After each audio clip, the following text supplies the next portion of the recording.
What is going on, Don't Unfriend Me Nation? Welcome to the Don't Unfriend Me show. Running solo tonight, just myself. Olivia's off. Leroy and Amy are off, I believe. Amy had a long day, pretty darn tired yesterday, so we're going to let her relax. And I think I forgot to call her and tell her to come on because Olivia's not here, and I don't know how to do all this anymore by myself. It's ridiculous.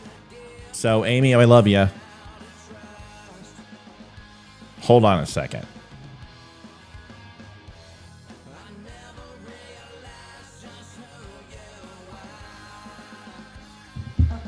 All right, so sorry, I just realized I didn't text Amy, and I feel horrible. I forgot it's Wednesday, and my days are completely screwed up. I am super off my days. That's what happens when you have a long show. You get that 4 or 5 hour show, 3-hour show. It sucks. It just kind of throws you off. We got a lot to talk about. Election debate. Left is melting down. Jack Smith released the court documents. We're going to cover that. And FEMA, they're broke. And everyone's pretending that Joe Biden's doing everything he can, but not telling you the truth. We'll talk about it in 3 minutes. See ya.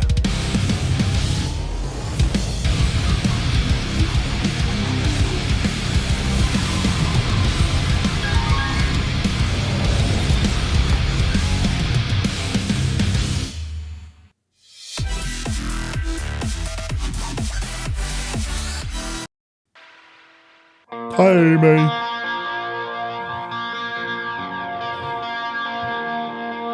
Ladies and gentlemen, Amy's in the house, and I completely forgot because it's just I'm off on my days. And she usually waits for our call, but Olivia's not here, so of course my brain isn't working, and she called it anyway. And yeah, there it is. We'll be back.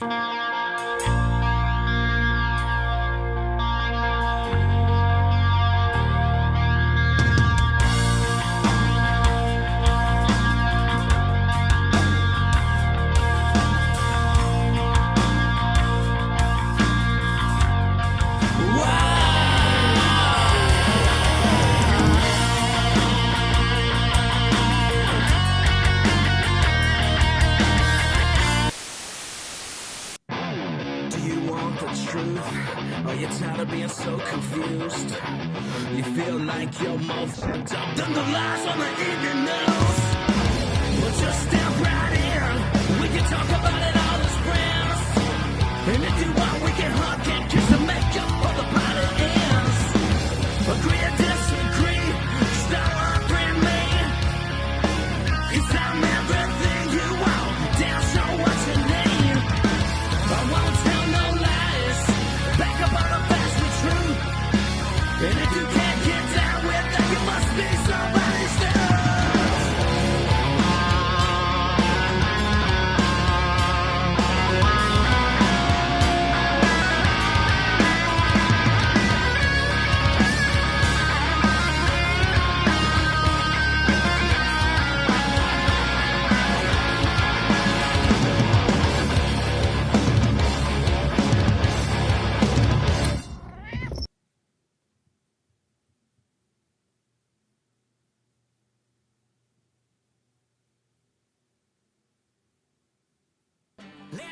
What's up, everybody? It's Ryan Weaver. I am on the Don't Unfriend Me show, otherwise known as The DUM Show, with host Matt Spear. You guys can find the show at The DUM Show on social media or thedumshow.com.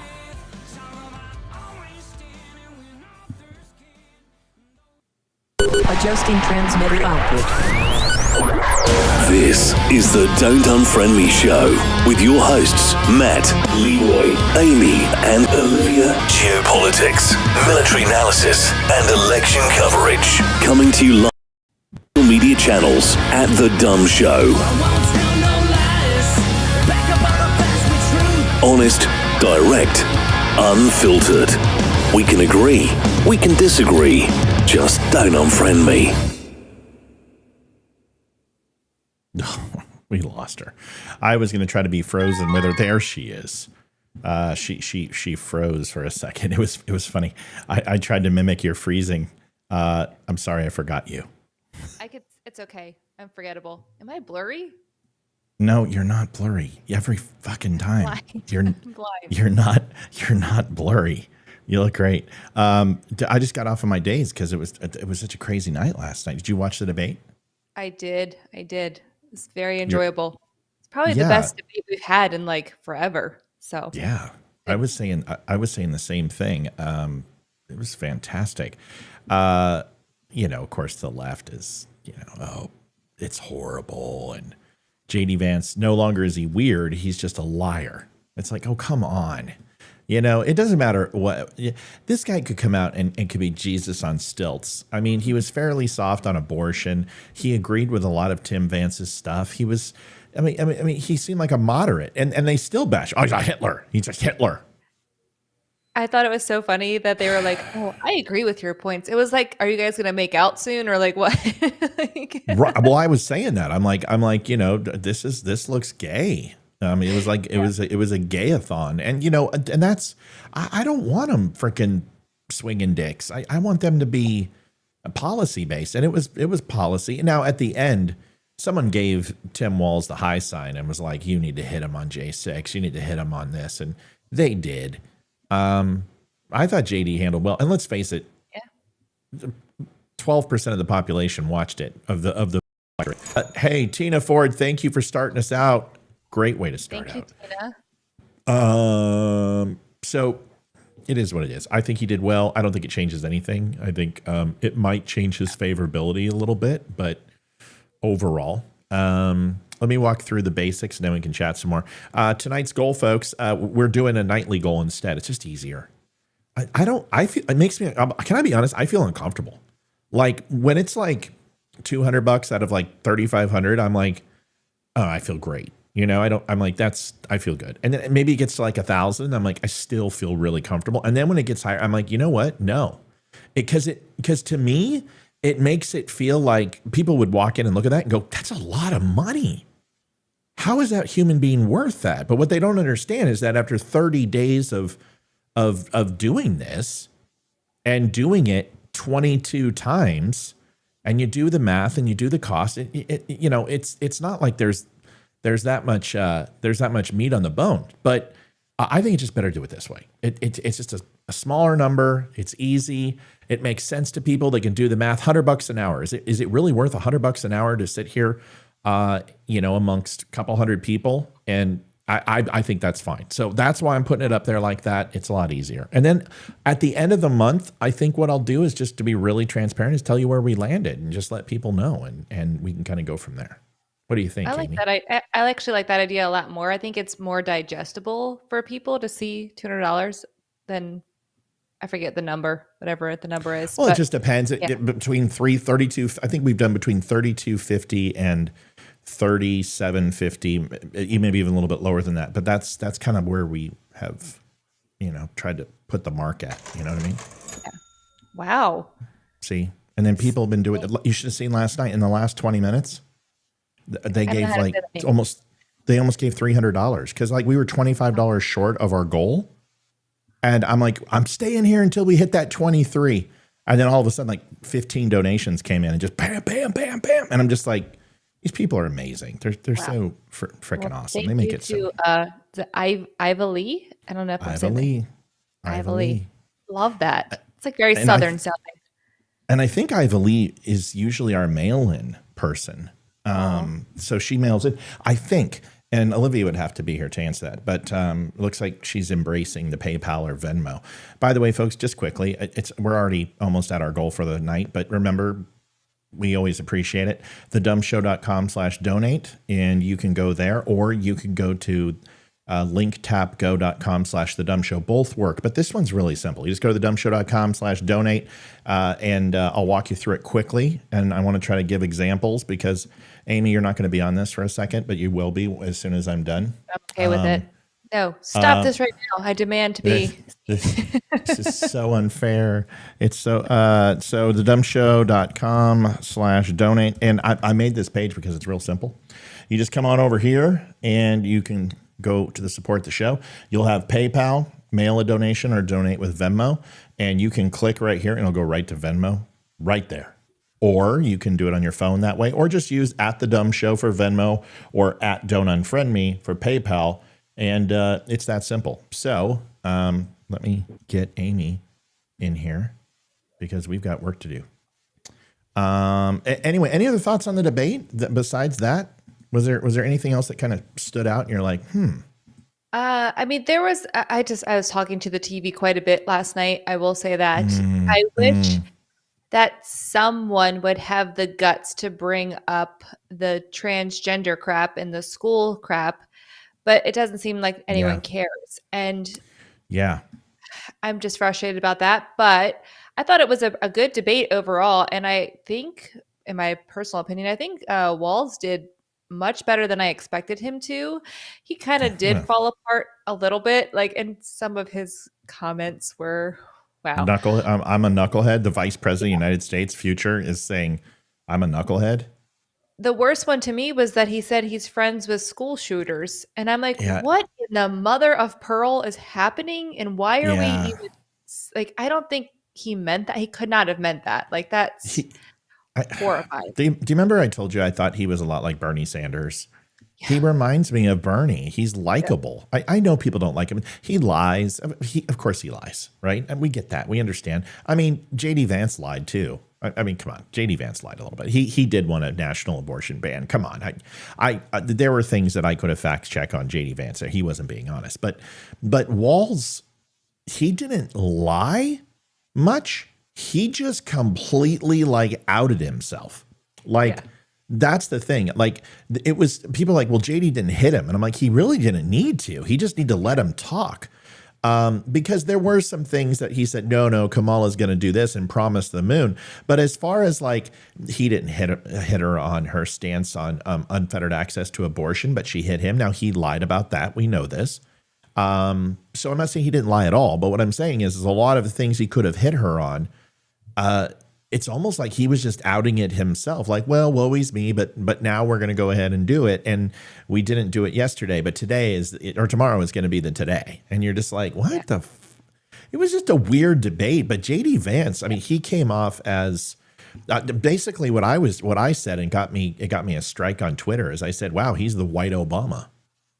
He's so articulate. Oh my gosh. They didn't like that. They didn't like it, by the way. Right. I don't know anyone who's in politics who speaks as well as he does. he needs to give KGP some pointers. And I will say this. I don't Nick Freitas speaks that well. I don't know who he is. I'll show you. Go ahead and go. I like the Oklahoma guy too. He's from here. He's Virginia. Yeah, he's district whatever. Do your thing, and then I interrupted you. Go ahead. That's okay. No, I really enjoyed the debate, honestly. I do not think the vice presidential debate makes any difference for anyone. However, I will say that people who are big Trump supporters who maybe didn't like J.D. Vance because he is far right-leaning, and he did have the national abortion ban. I know he did support that. However, he also used to hate Trump. Not hate him, but he didn't like him. So we're going to talk about that tonight. Yeah. So I think for people who like Trump, who didn't like J.D. Vance, I think this would bring those people into J.D. Vance. I liked him to begin with. I think he's great. I like him even more now. Yeah, like J.D. Vance wasn't my first pick for VP, and even after last night, he's still not my first pick. I think his unlikables are just a detriment to Trump. They're not going to help him with women. And there's nothing he can do with 33 days out, 36 days out, whatever we are. Hockey starts in 6. By the way, I want to congratulate the Detroit Tigers for knocking out the Houston Astros. Astros didn't even show up. I don't know what happened. I do know what happened. They shouldn't have even made the playoffs. Their team had struggled. They were up and down all year. Inconsistencies of the lineup. This is going to be a rebuild for him now. They're going to lose Bregman. And the thing is, they're going to have the best starting rotation in baseball. So they're going to have to get him some bats. And if they can get him some bats, I think the Astros do well next season. But so congratulations. No excuses. I love AJ. And it's kind of like my second team because I think he should have stayed with the Astros even after the supposed cheating scandal. But that's it. I congratulations to the Detroit Tigers. It's about time. By the way, just want to let you guys know, don't get too cocky because out of the last 7 years, we've had 127 playoff wins, and Detroit Tigers just got their 107th in their history. So let's be nice to the Astros. They're a dynasty. All right, go Tigers. All right, here's Nick Freitas. If you haven't heard him, just so you know. I know who he is. Energy. I know. I'll go exactly. first. Can you explain that discrepancy? Look, I grew up in small rural Nebraska. I was born a poor black child. Just saying. So Yeah. I want to pimp him because I love the guy. Every single time. I don't know how much content I've done on being a girl dad or how much I love my wife or, what a great mother she is. The moment I put out any content about the importance of the relationship between a father and a son, I will get a comment like this. And I don't get it. It's like this instant need to diminish the father's role in a child's life or to suggest that I would. I've got a little man crush, and maybe it's the beard and special forces, and it's people who I relate with. He's a very articulate man. He reminds me of a Greek poet. The way he talks, he's two steps down from Mike Rowe. He doesn't have the rhythmic pentameter, but he's got everything else. He's an excellent writer, humorous, funny. He can bring the frickin' pain, and he's a war fighter. So I'm a big fan of warrior poets. I try to emulate that. I fail miserably, but I do enjoy his stuff. I need to get him on the show because he's in Virginia. Yeah. We need to get Hung Kao on the show, and we need to do some things like that for sure. Yeah, his new commercial is pretty good, Hung Kao.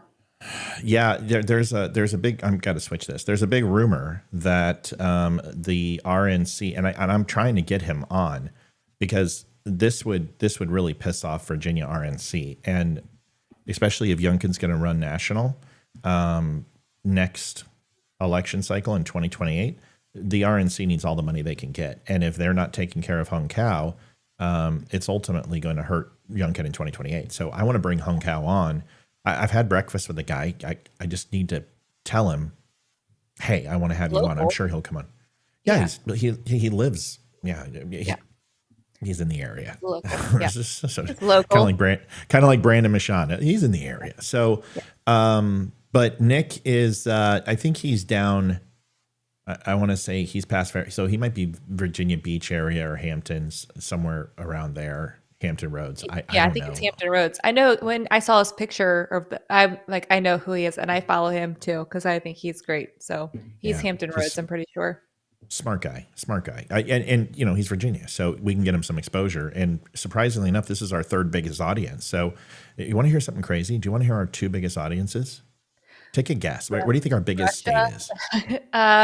Oh, you son of a bitch. You son of a bitch. Daughter of a bitch. I can't believe you said that. That's so it's funny. It's cute, but completely inaccurate. I'm going to say Texas. That's a good guess. Are we just talking about United States? Okay. So Texas and maybe like Northern California. That's a really good guess. Northern's really liberal, though. I don't know the part that's not liberal. I know there's a part in California that's not liberal. I don't know. There's many parts. Central California is predominantly Republican. There are some spots up north that are fairly conservative, but like Orange County and Oceanside, Riverside, San Fernando Valley is fairly up to Chico, all the way down to Bakersfield. But don't get me started on. I'm going to be doing this for 30 days. Once we hit the 30-day mark, I'm going to be breaking all this shit down, and my head's already going into red and blue districts. My number one market, surprising, is New York. Wow. My number one market on the Don't Inform Me show is New York, and then number two is California. Okay, that was close. California was my two. I'm from California, so that, and I got a lot of people in Bakersfield and a lot of family and friends who watch the show. My third is Virginia, and then fourth is Texas. And then surprisingly enough, like all the states watch, but Canada is a huge market. Now it's dropped off since Trudeau started doing the censorship thing, but Canada was a huge country for me. We get a lot of South America viewers. We have a lot of Asian viewers. Hong Kong.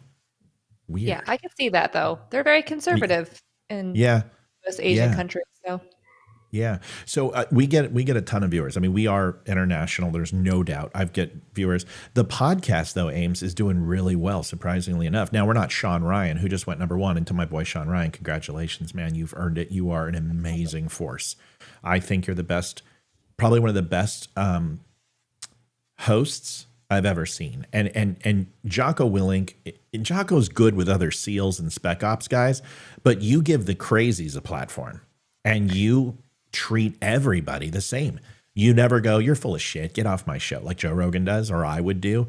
And you're so affable, you're so patient, and you realize that your job is to simply bring the very best out of somebody and the very worst out of people, and have them kind of have a mutual exposition with you facilitating it. And he brings some incredible dialogue. So I'm proud of him. He's #1 podcast, and Joe Rogan's #1 podcast is now the Sean Ryan episode. So I'm very proud of him. He's a huge force in this industry, and I wish I would have got him on his way up, but we'll see if I can reach out and maybe get him on here. I know Eli and him are friends, so we'll see what we can do.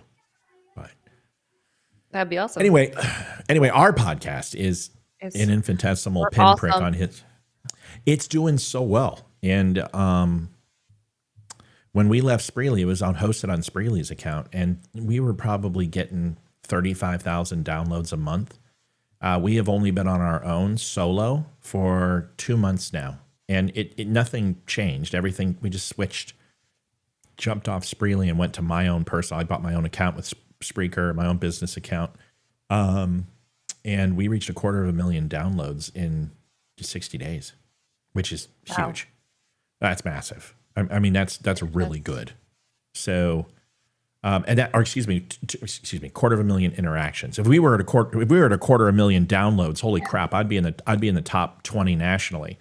But even 250,000 or 250,000 impressions equated to like 62,000 downloads in that time. So it's not just people are getting impressions; they're re-downloading the podcast once they listen to it. And all I did, Ames, was put the live shows on the podcast. So every time we cut a live show, I just throw it up on the podcast, and I'm like, Amy, Matt, Leroy, Olivia here. I don't edit it. I don't cut it. It's all raw, and people seem to enjoy it. I think so. I listen to a lot of, that's how I consume most of my content is podcasts. I don't have a life. So audiobooks and podcasts. I think you have a life. I think you have too much of a life. You get real busy. We got a lot to cover, and not all of it's going to be super duper exciting. I apologize to say. Have you been hearing what's been going on in North Carolina, Virginia, Western Virginia, Georgia, Tennessee? It's awful. Yeah. Like what have you been hearing predominantly? And, what are some of the things you've been hearing? And then I'll kind of tell you what my thoughts are here. Well, considering that we've lost a lot of lives and there's nothing being done about this, there's like no help coming for them.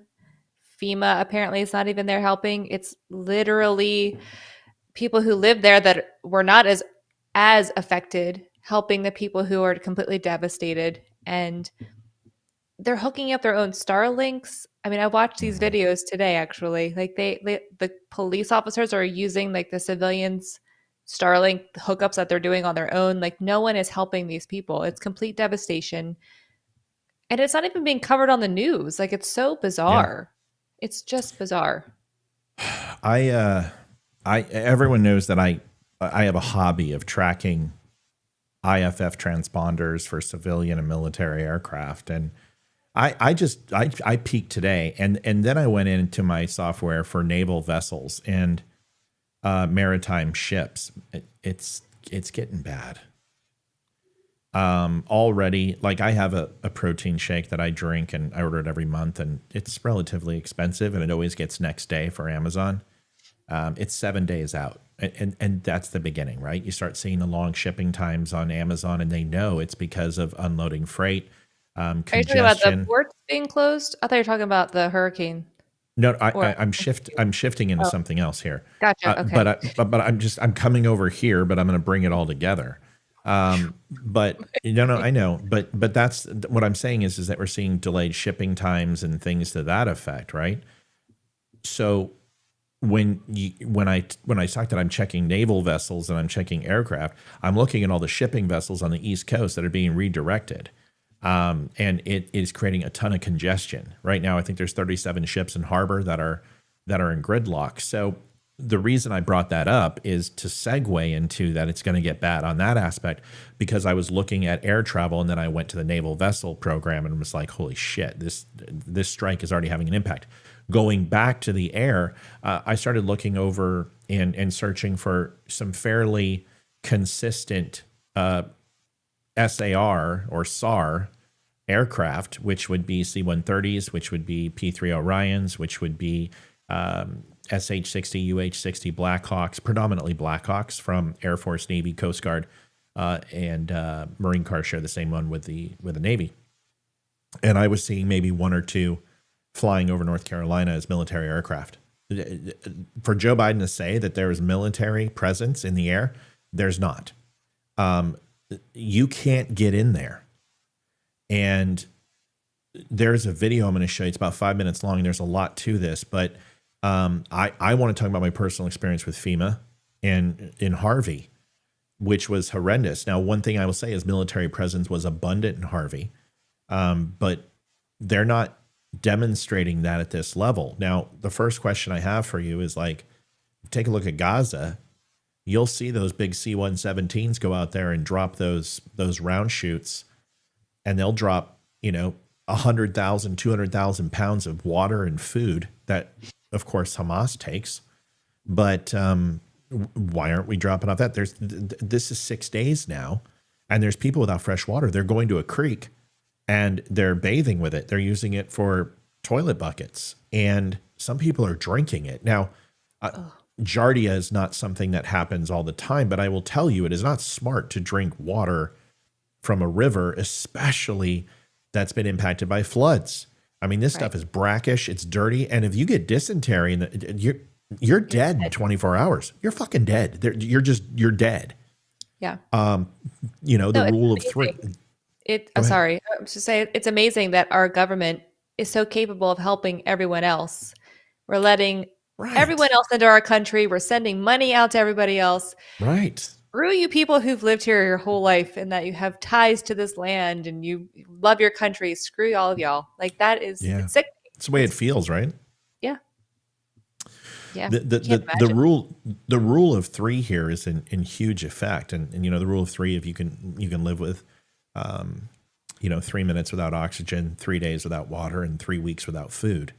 But in a situation of high stress and anxiety, living without 3 days of water is actually cut in half. I mean, there's people that can perish after 36 hours, especially if you're elderly, without medication that can absorb more water. But putting people in a high cortisol environment that takes more water to produce fat, none of it's good for you. And the first thing in survival training is you learn the first rule of three. They're saying they're finding kids who are out in the middle of the woods. Their parents were washed away, and they're out and they're finding groups of kids. I mean, this stuff is serious, and some of it might just be, the internet. But the things that I've heard are very concerning. Everyone talks about FEMA. That, first of all, I have been involved with 3,300 501c3s, veteran groups. And pretty much every veteran group that's a 501c3, I've either cold called, had a relationship with, or provided some sort of service or donation to them, whether that be through Valor or through Flags of Valor. And at least either spoke to somebody or, Toyota hiring events, or it doesn't matter, Stop Soldier Suicide or the Marine Corps Marathon or going out to SHOT Show, whatever it is, and especially with these 501c3s, they're a very tight-knit group. And I'll tell you that there's a couple that you always donate to, and one of them is Team Rubicon. And Team Rubicon is incredible. I would never give to the Red Cross. Ever. I would never give to FEMA is taxes. But the interesting thing is a lot of people are saying, and I can attest to this in Harvey, is that the money that's being donated across all these thousands of different channels are supposed to go to like, okay, so like the survivors of Asheville, right? So let's just say they get $10 million. Well, FEMA has a policy of equity-based distribution. And if you go to their website, it talks about it. And it talks about that, and even Kamala Harris does. I got a clip I'll show us, but it talks about how African Americans in some communities are more needed, are needing more than white people in other communities. And I'm just like, how the hell can you base this on equity? Every single person who's been impacted by this storm, and right now the estimation is between 5 to 7 million people were impacted by this storm.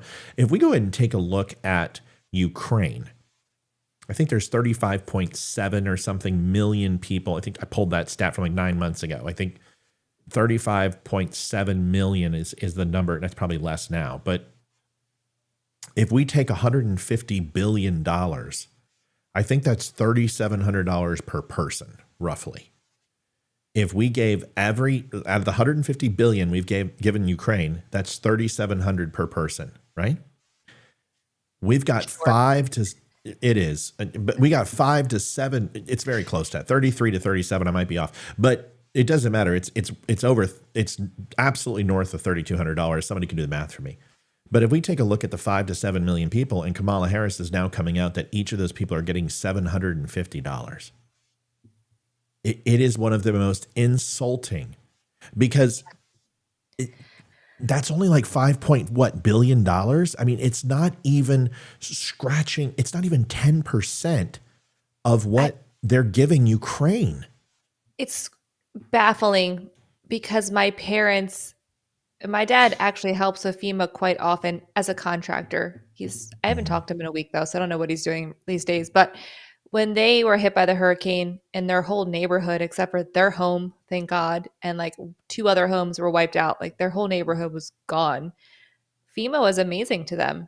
They brought them food every day. They helped with everything. They gave them money. My parents were like, we have so much food, we can't even consume it all in this neighborhood. They've given us so much. We have so much help.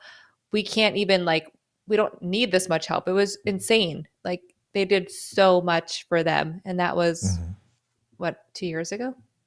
So yeah. And the thing is about this is I'm not here to knock on FEMA, but I am going to knock on FEMA. And the reason why is it's Red Cross and FEMA and their policy. And if you go and look at all these people that they're saying they're stealing donations. Now, let's walk through a little scenario, okay? I ask your FEMA and I say, are you stealing donations, right? And you go, no, of course not. We're not stealing donations. We go ahead and manage and organize all the donations to ensure they go to the right place. Oh, right. So what you're saying is that you go ahead and with the intent and purpose of somebody giving money to Asheville, ensure that every single dime goes to Asheville residents. No, we collect that money and redistribute it by all people affected by the event as we see fit and necessary. So you are stealing it. No, we're not stealing it.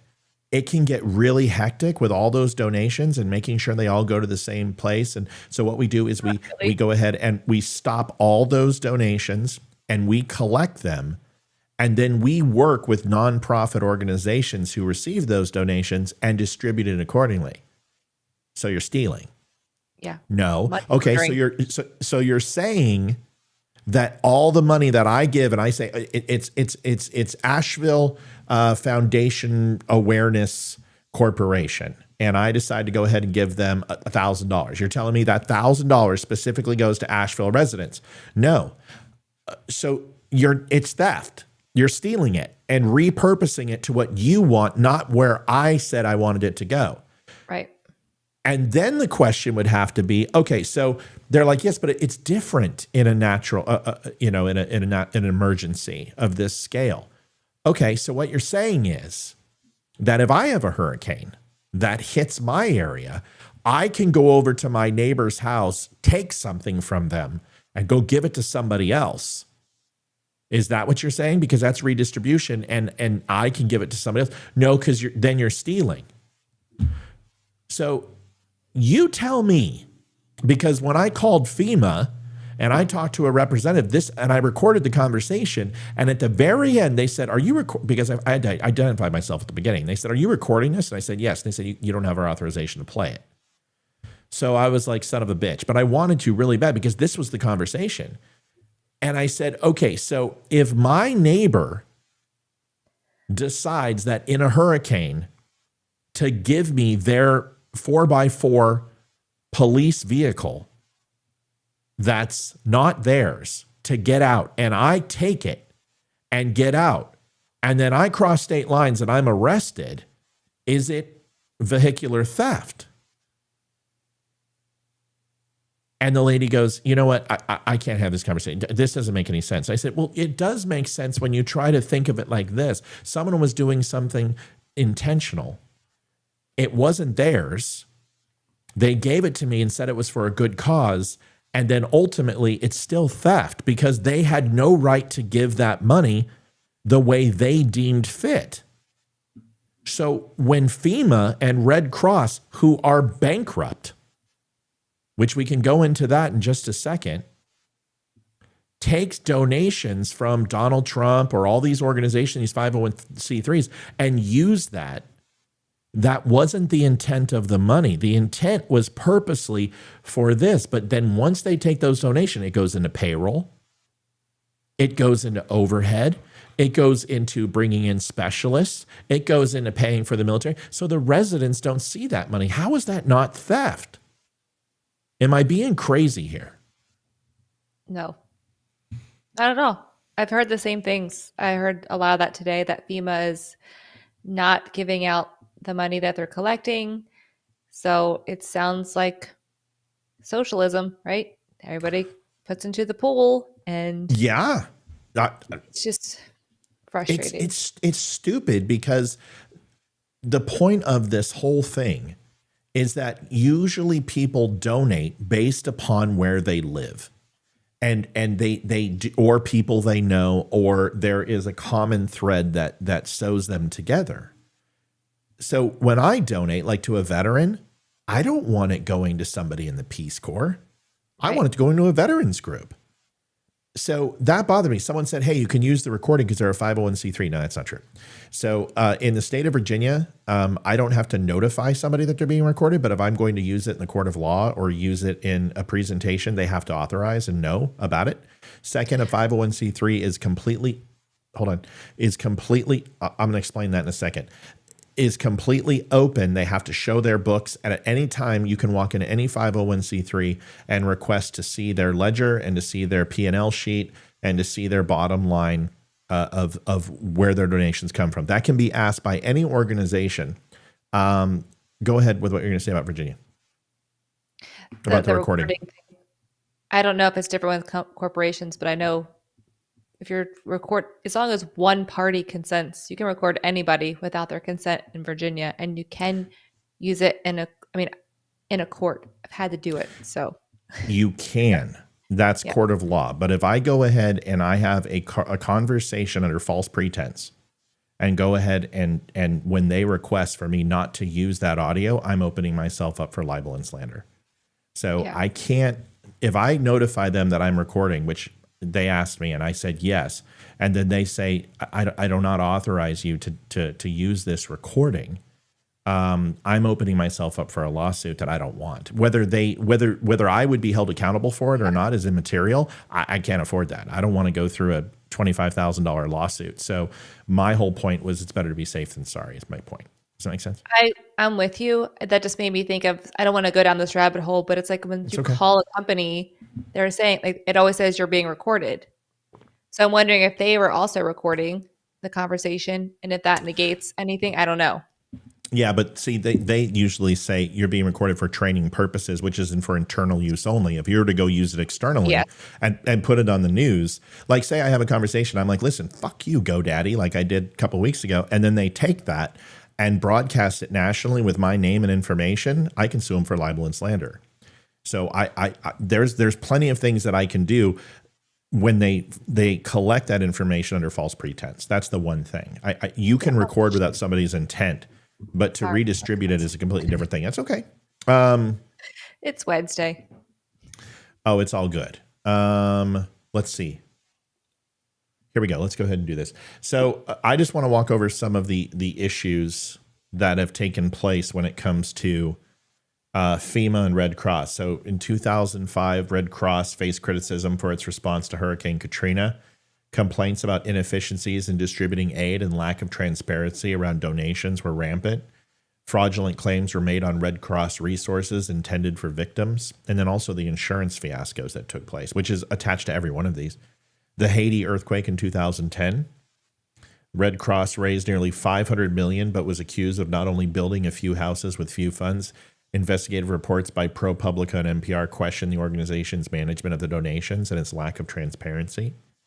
Superstorm Sandy, 2012. The Red Cross was accused of diverting resources for public relations purposes instead of actual disaster relief. Reports of logistical mismanagement, ad complaints, but its overall response to leads to significant scrutiny. The blood donation program violations of 2012 was fined $9.6 million by the FDA for mishandling blood products. Following previous violations related to blood safety, this was part of a broader series of fines and issues. Hurricane Harvey in 2017, this is a firsthand account. I can tell you this is absolutely true. The Red Cross was criticized for its response to Hurricane Harvey, with some local officials accusing it of inefficiency and mismanagement. Houston City Council Dave Martin: I didn't see the Red Cross anywhere in the city. The organization defended its efforts, but faced ongoing complaints. I'm just going to say this. It has nothing to do with color, but I just remember the lady, and I remember at Comcast that we were covering it, is she had one of the worst attitudes towards white people I've ever seen in my life. And she stood up there and was absolutely lambasting that people needed to be patient and wait as they were on their roofs or in their attics waiting to die, and ridiculed the entire city. Their words, Team Rubicon absolutely saved the day. That's why I mean, I know the owner of Team Rubicon. I've sat with him. I've had scotch with him. He's an amazing human being. If you don't know who Team Rubicon is and you want to give money, give it to them, because give it to us. We're not going to do anything, but we love you. And then, no, I'm kidding. Give it to Team Rubicon. They're incredible. And I highly recommend them.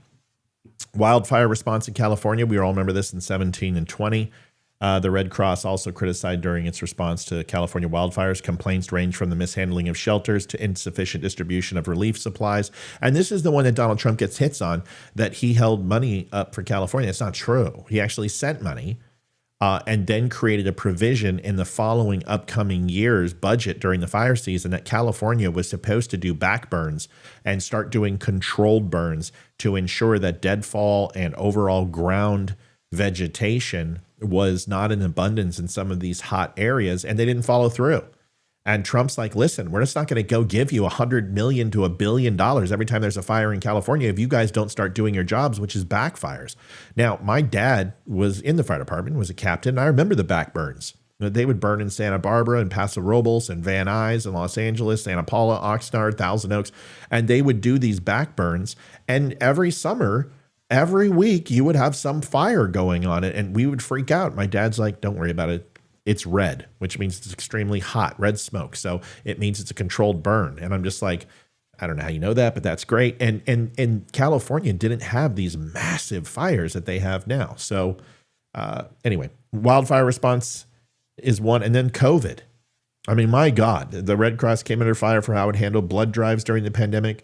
The confusion around antibody testing for COVID-19, miscommunication about testing created public confusion and led to questions about the organization's management of situations.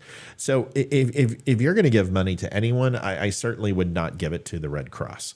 They are a cluster of issues. Run by the government, so I think that says it all. Ain't that the truth? I'm going to put this in here. And did you mention Hawaii? Did that like? Oh yeah, you got Maui too. I mean, the money they gave $750 to, and this is why. This is going to piss you off, Ames. But here's why. These are the shelter and service programs that are provided by FEMA The Shelter and Service Programs, the SSP, is administered by the FEMA in partnership with U.S. Customs Border Protection, CBP.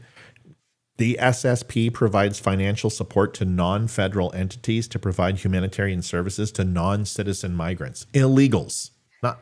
I love how they changed the word, non-citizen migrant. You mean illegals, okay? Yeah. Following their release from the Department of Homeland Security, DHS, the intent is to support CBP in safe, orderly, and humane release of non-citizen migrants in short-term holding facilities. Now, So they're getting FEMA trailers? Is that what they're doing? Like they're giving that's I got more to show you. I mean, I was investigating this all day. I can show you Holiday Inns that were purchased by the government and they're renting out for free Holiday Inns. There's a place in New York City. I keep seeing this guy. They won't give him answers. Yep. He does all these videos. He keeps calling, Yep. and no one will Yep. answer him. Yeah. And it's the military is there. Oh, just wait. Yeah, the military is running it in CBP. They've got Border Patrol up in New York and Connecticut and all over the place that are running these hotels that have illegal migrants in them because they're sanctuary cities. For fiscal year 2024, this is the same program that we were just telling you about. Its total funding available for fiscal year 2024 was $650 million, almost $1 billion.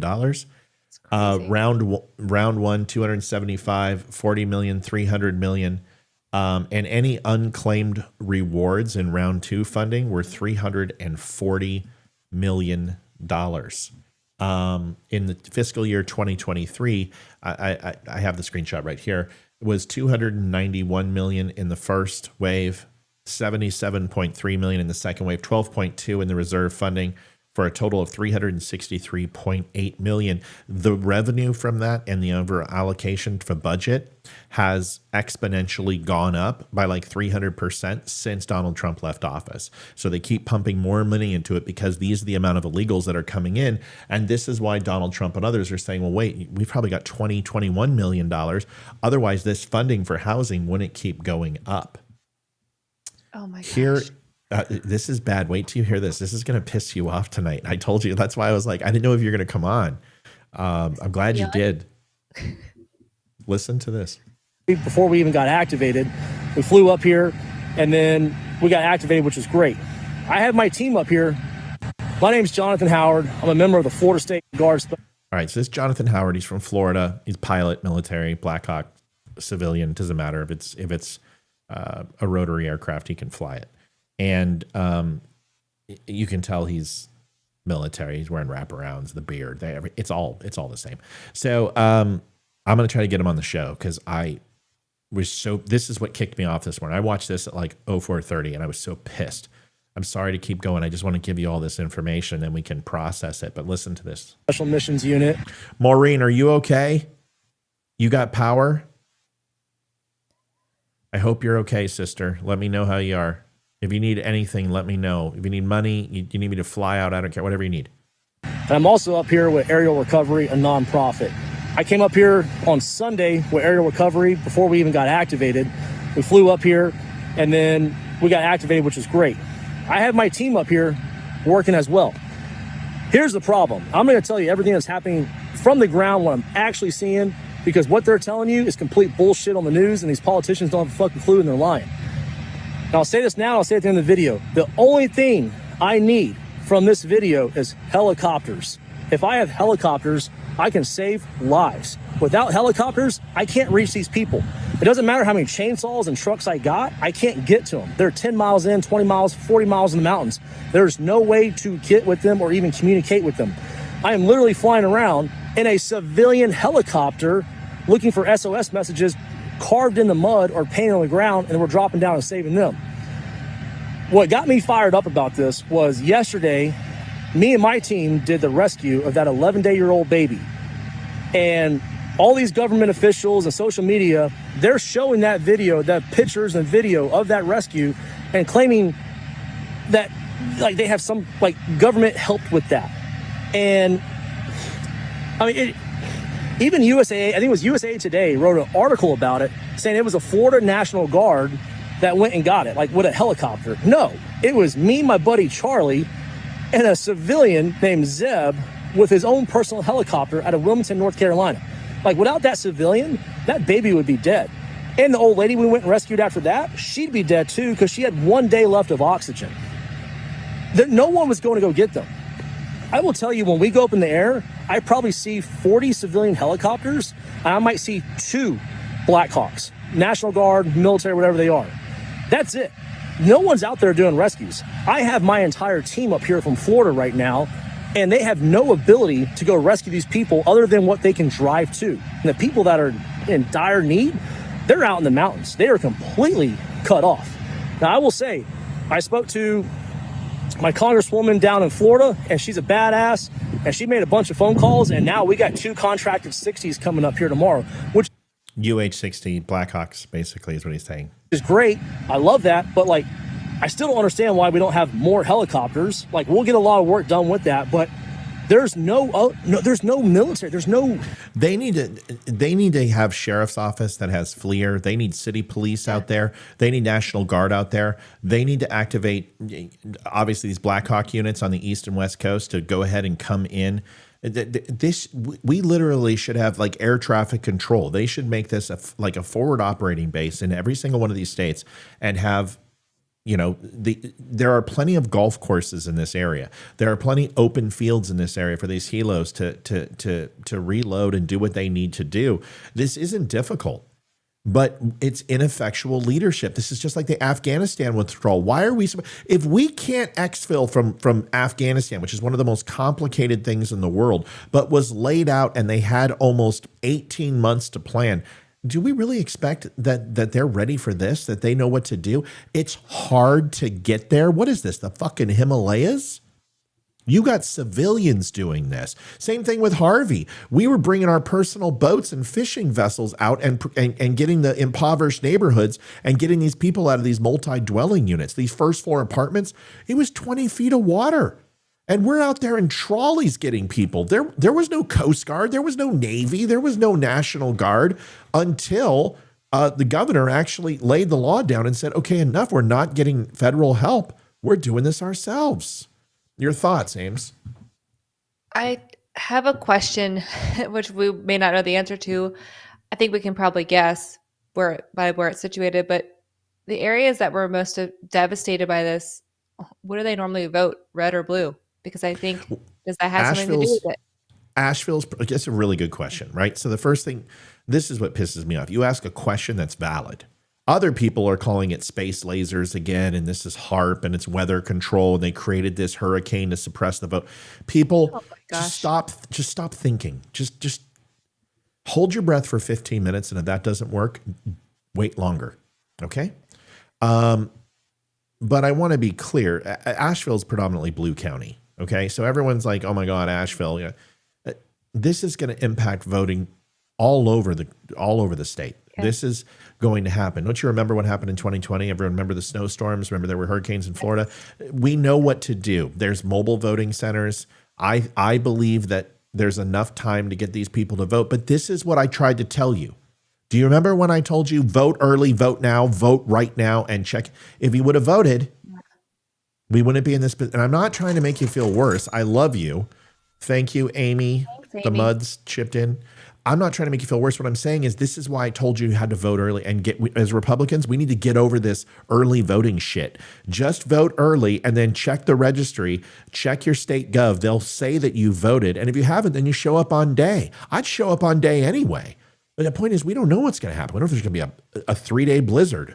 We don't know if there's going to be, the way this is working, maybe Iran misses Israel and hits us. I mean, come on, folks. That's a joke, but we don't know. So if you're in this situation and you need to take care of your family, you need to get safe, reach out to me. I'm not kidding. If there's anybody that needs help, like you fucking need help, you reach out to me. We'll figure out how to get to you. I'm not kidding. I will drive tonight and pull Frank. Every resource. Thank you, Frank. I will do whatever I can to help. If you need money, whatever. But we've got to also remember that we don't control things. And natural disasters take place, and you got to vote. You got to vote. That's it. This is hard. It's heartbreaking. I didn't see this guy's video, and I've seen other ones similar but I think I know the video he's talking about. And yes, they are painting it as Yeah. government rescue, not civilians. But why? Why?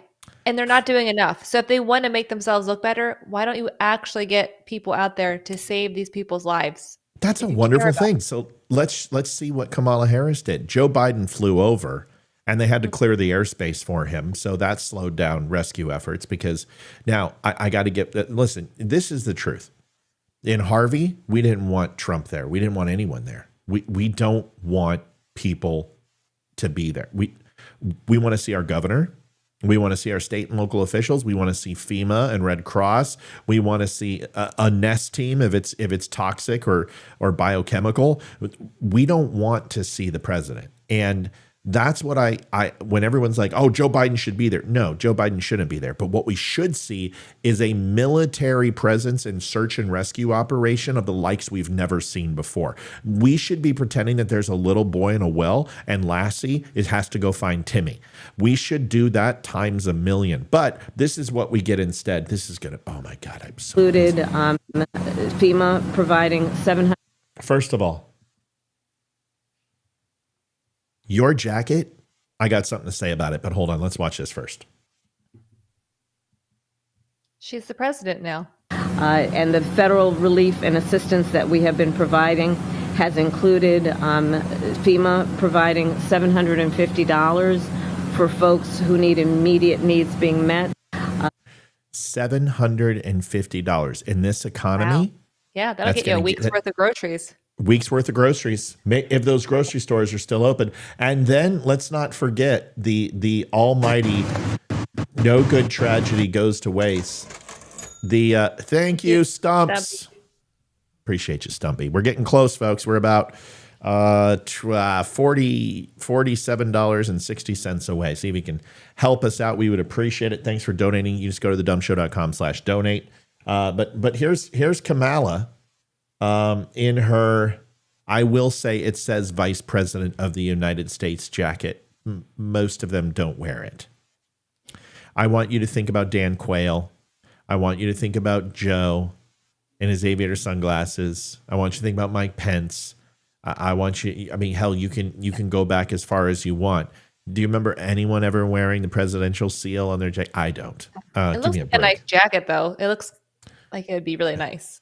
So. I've got one just like it, and I think it's a Nordic jacket. Oh, it's sense. really similar, long sleeve, slender fit. It's like neoprene on the inside. It's like wearing a wetsuit. Anyway, here it is.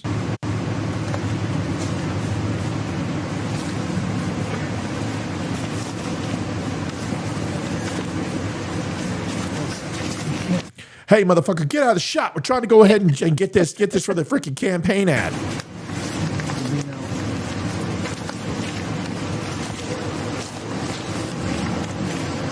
This is so fucking fake. So fucking. No. The hand movements were there to give away that's definitely staged. We want to unburden you from all this forest. Deforest. This is global warming, folks. Can I say something? And I listen. I'm black in a lot of ways, and it's not just from the waist down. I grew up in the hood. I love black people. I love black music. I don't know what it's like to be black, but man, I just speak plainly. Because I don't care if the toughest sons of bitches were sitting here from the hood, I'd say exactly what I'm going to say now. And I think they would at least give me a fist bump. Black people don't line up for people like this. Yeah. They don't line up. Black people don't do this. They don't come out and kiss the ring. They don't trust the government. And they certainly don't line up and kowtow to government. That's just not the way it is. Most black people are honest and direct, and when they get on camera, they are going to talk about the things that aren't happening that need to happen, and they're not going to sit there and line up for a glamour video for Kamala Harris. I'm just letting you know this whole thing is staged and it's bullshit. And they this probably is got not paid double. This is for the African American community. It has nothing to do. This is about votes, and they are pandering to black people because I'm telling you, this doesn't have any color. And what you're doing is you're looking at people who are wearing clean clothes, who are dressed up and their hair's done and they got makeup. It's fake. Why don't you show the people who are literally, who have hardly any clothes on because they were ripped out of the water, the people who have mud in their lungs? Why don't you look at the people who have broken bones, the people who have fell through their roofs, who had their homes washed away? Some of this water was moving at 95 miles an hour and was almost 7 feet tall. 95 miles an hour, 7 feet tall. Do you understand the force of that?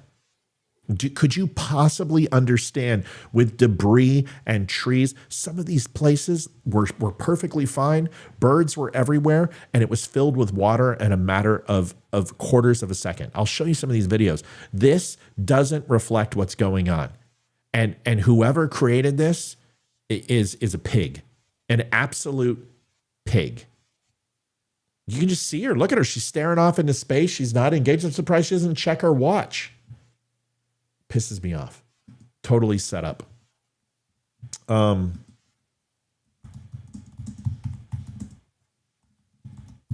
See if I can find this. Some of these videos are just, oh my God. Oh my God. This is going to make you, this is going to make you puke.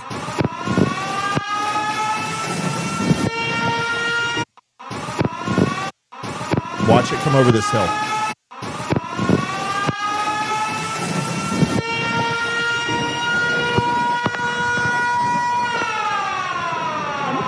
My car's gone. I'm okay. It's okay. Everything's gone. It's all gone. Okay.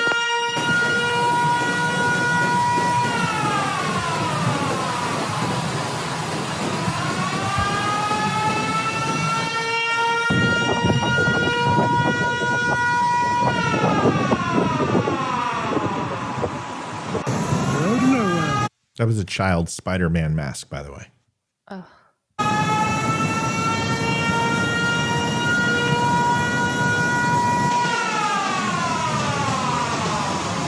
Every day we go fly fishing in Colorado. My dad worked at Decker's, and we would go and drive down about 30 miles to the South Platte River, and we would check the water levels. I remember one time I went a foot and a half in the water. I grew up in the water, grew up in the ocean. I'm a hell of a swimmer. Was in the Navy. That's the one thing I can do. I can swim. I'm a big kid, long legs, long arms, and I'm quicker than a dolphin in the water. Love the water. Double jointed in like every bone in my body. I was in a foot and a half of water. It wasn't that big that day. And I got swept downriver, but the water was moving. And it literally carried my feet. And I was one of the most sure people in the world. My waders filled up with water, and I could not reach the quick release. So I had 105 pounds of water in my waders completely full, going down the stream at probably 25 miles an hour. As I got out of the break and went into the white water, I can't tell you, but I always carry a knife with me. Whenever I'm in the outdoors, I always have a knife, and that's the only thing that saved my life. And I grabbed it, reached up, and cut both waders, and waders came off, and I was buck naked from the waist down because it literally sucked my pants off. That's how fast it was moving. And of course, all the fish were jealous, and they were all going, "Holy shit, that thing's huge!" But I got out, and that is 1,000 times worse than what I went through. That water's moving 50, 65 miles an hour. And you're talking metric tons of water per second are flowing. Just watch this again. Look at the speed.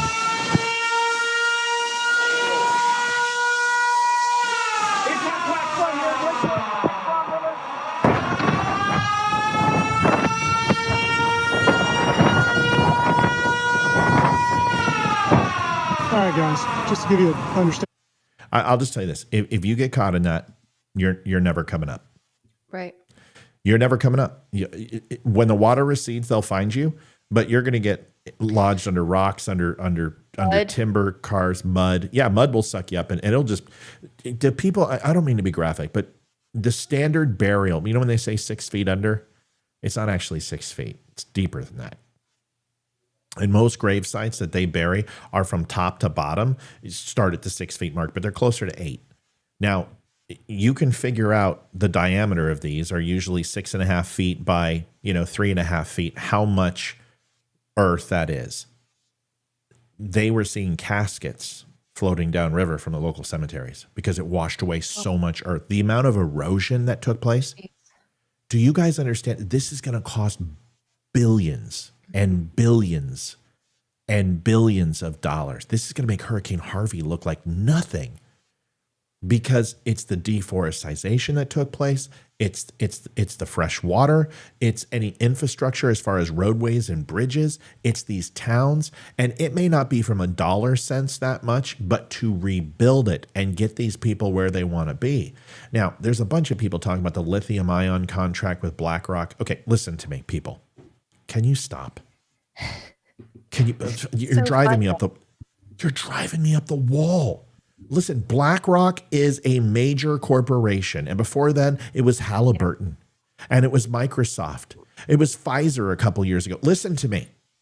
Oh, what's the one? The big one. I can't think of their name. They're actually, I think they were like really big in North Carolina too. Oh, what's their name? I want to say Black and Decker. That is not who it is. But it's DuPont. DuPont. Thank you. Yes, DuPont's huge conspiracy theories. Yeah. And we understand. Okay, they just signed a contract to do lithium mining in there. And now they're like, well, they want all the area and buy it for their coast. You guys said the same thing about Maui. You know what's being built in Maui? The homes. Okay? Go look at Google and go take a look. Now, were there people who came in and swept up property? Yes. Were there people who came in and when there's blood in the streets? Sure. But the space lasers bullshit, the Jewish space lasers, the shit, knock it off. Just stop. Okay? I know that if you want to go ahead and coincide every single natural disaster, I promise you BlackRock had a huge deal that day. I guarantee, but they also have huge deals every fucking day. These people buy stuff by the trillions. Okay. I'm not saying BlackRock isn't bad. I'm not saying they're not, an entity that's buying up all the farmlands and they're buying up all the real estate. I know all this. Okay. But they didn't cause a hurricane, and it wasn't space lasers, and it wasn't HARP. Okay. It's a fucking hurricane, and they're bad. And it was a situation, the Fujiwara effect. We covered it. We covered it on this show. Amy and I talked about it, what was going to happen. And we said this storm was going to push off into the Midwest, and it was going to bring an incredible amount of energy, an incredible amount of rain, and it was moving extremely fast. 25 miles an hour means high winds. And it was going to dump. And that's exactly what it did. And it's not like they didn't say this. Okay? One real quick thing. If all we would need to do is just go ahead and put a space laser up to create a massive hurricane, then Russia, China, and every other enemy of the United States would be fucking off the map. Okay? We would knock them into the Stone Age. If we had the technology, we would destroy every enemy of the state, wipe them all out, kill them all, and then start building American homes there and expanding our property because it's a natural disaster. Stop it. We don't have something that causes earthquakes. Cloud seeding is real. We understand that. But giant F5 tornadoes or Category 5 hurricanes, stop it. Okay? It's called an act of God. They just, come on, people. You're smarter than that. I know it's fun to go down the rabbit hole, but maybe we should just stop for a little bit. I'm going to put you in timeout. Timeout. I'll just say this, and we can talk about it on another show, but I'm sure you're aware of this, but maybe not everyone is. If you want another reason to be mad at BlackRock, and this is not their doing necessarily, but take a look at what's happening right now in the EU because of all of the bills that they're passing. I think it did pass. Oh, shit. Sorry. That's not me. That's the alarm we should be sounding right now because. Yeah. Well, here's the. I'm going to play this. Would you stop it? Hold on. I want to show this other one, but I can't. It's only 4 seconds. Okay, doesn't matter. So the thing we were going to talk about the other night, like last Friday, and we didn't get to talk about was multiculturalism. And I can't do it tonight because we got too much to cover. But multiculturalism and how it's destroying Europe, and how the whole homogeny of bringing people in and trying to mix races, and then when those races are mixed in, that there are different pockets. That, you know, black people go over here and have their neighborhood, and then that's multiculturalism is antithetical to equality, to having a diverse community.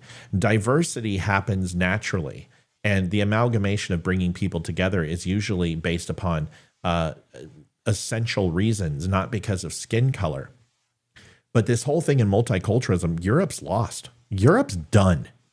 Like, Western civilization in Europe is over. Canada is starting to lose it. The United States is 10 years away from being the exact same. And we've got to realize that just this unfettered illegal immigration into this country of just constantly allowing people who are not assimilating to the values that we have here in the United States, we're going to lose it. And Europe has already lost it. And we're next. That's it.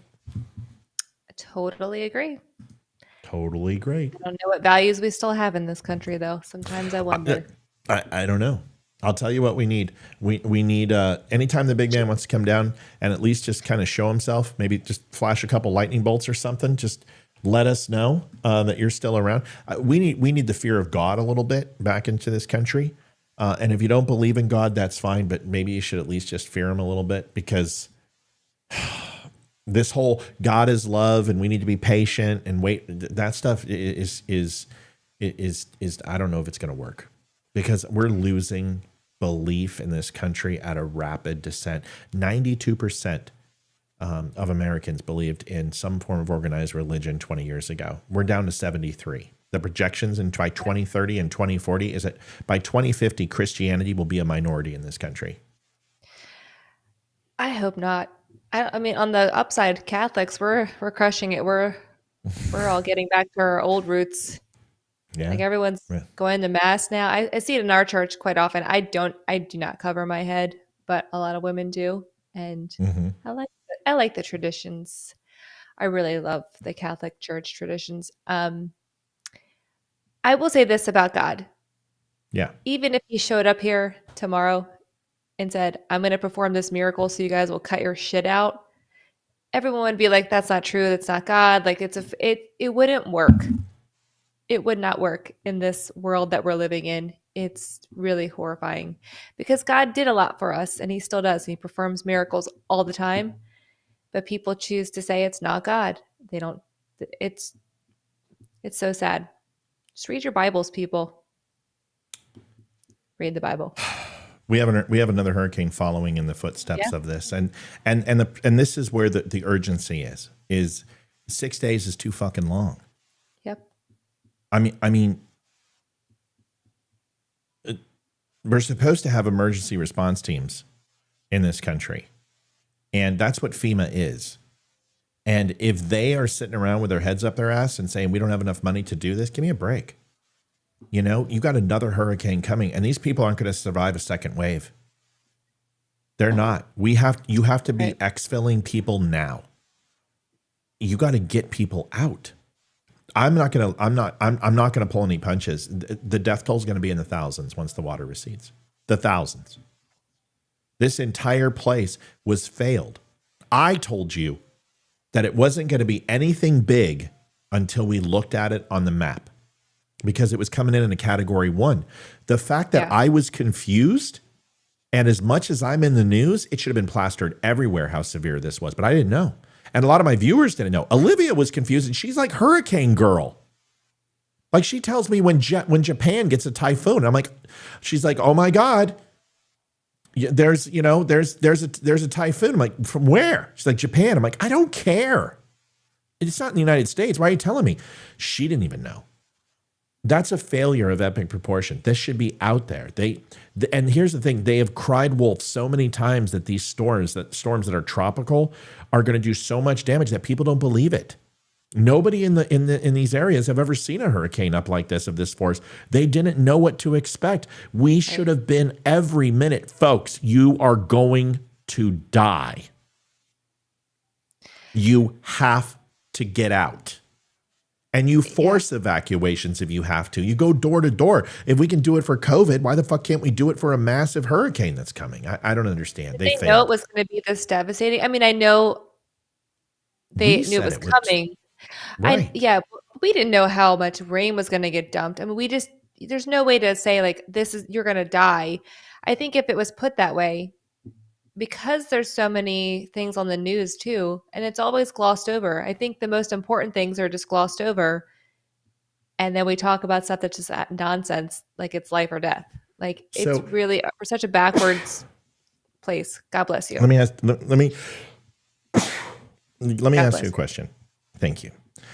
Here's where I'm going to completely disagree with you. Every year we see hurricanes come into Florida and they say, get out. Yeah. If you're not out by 5 o'clock, you're on your own. You're going to die, you know? Yep. If there was a massive volcano in Texas, how many people would die? How big is the volcano? Well, there is no volcano in Texas because there are no mountains in Texas. Anyone says there are, they've never been anywhere other than Texas. But let's just assume a Mount St. Helens size volcano. Like in Mount St. Helens, what did people die of more than anything? The ash and the radiation from, exactly. Yeah, the electrical storms, the radiation, the lack of oxygen in the air that got superheated. That's what killed people. It wasn't the volcano itself. But if that were to happen in Texas, what would happen? Everyone would die. Right. And the reason why is you don't have any trees, you don't have any barriers, you don't have any natural man-made objects that are going to withstand that. You don't have mountains, you don't have rivers. So topographically, a volcano in the middle of Texas would be just devastating to a point. 360 degrees would just be just complete devastation because the overall push of that ash would not stop. The initial force is so large. What really slowed it down, and it didn't slow down in Mount St. Helens until it was miles upon miles in circumference, is the mountainous ranges, the trees, and everything else. So the reason I make this point is topographically, natural disasters are going to be very different in areas. For instance, we've had tornadoes here in Round Hill, but they weren't effective because we're in the mountains and they didn't get enough force to do damage. We got them in California on the ocean, but they were water spouts. We lost some trees and stuff like that, but no one died, I don't believe. So right, but you do it on a flat land. That's a perfect trajectory for these storms to go on for 20, 30 minutes to an hour. I mean, they just continue to go.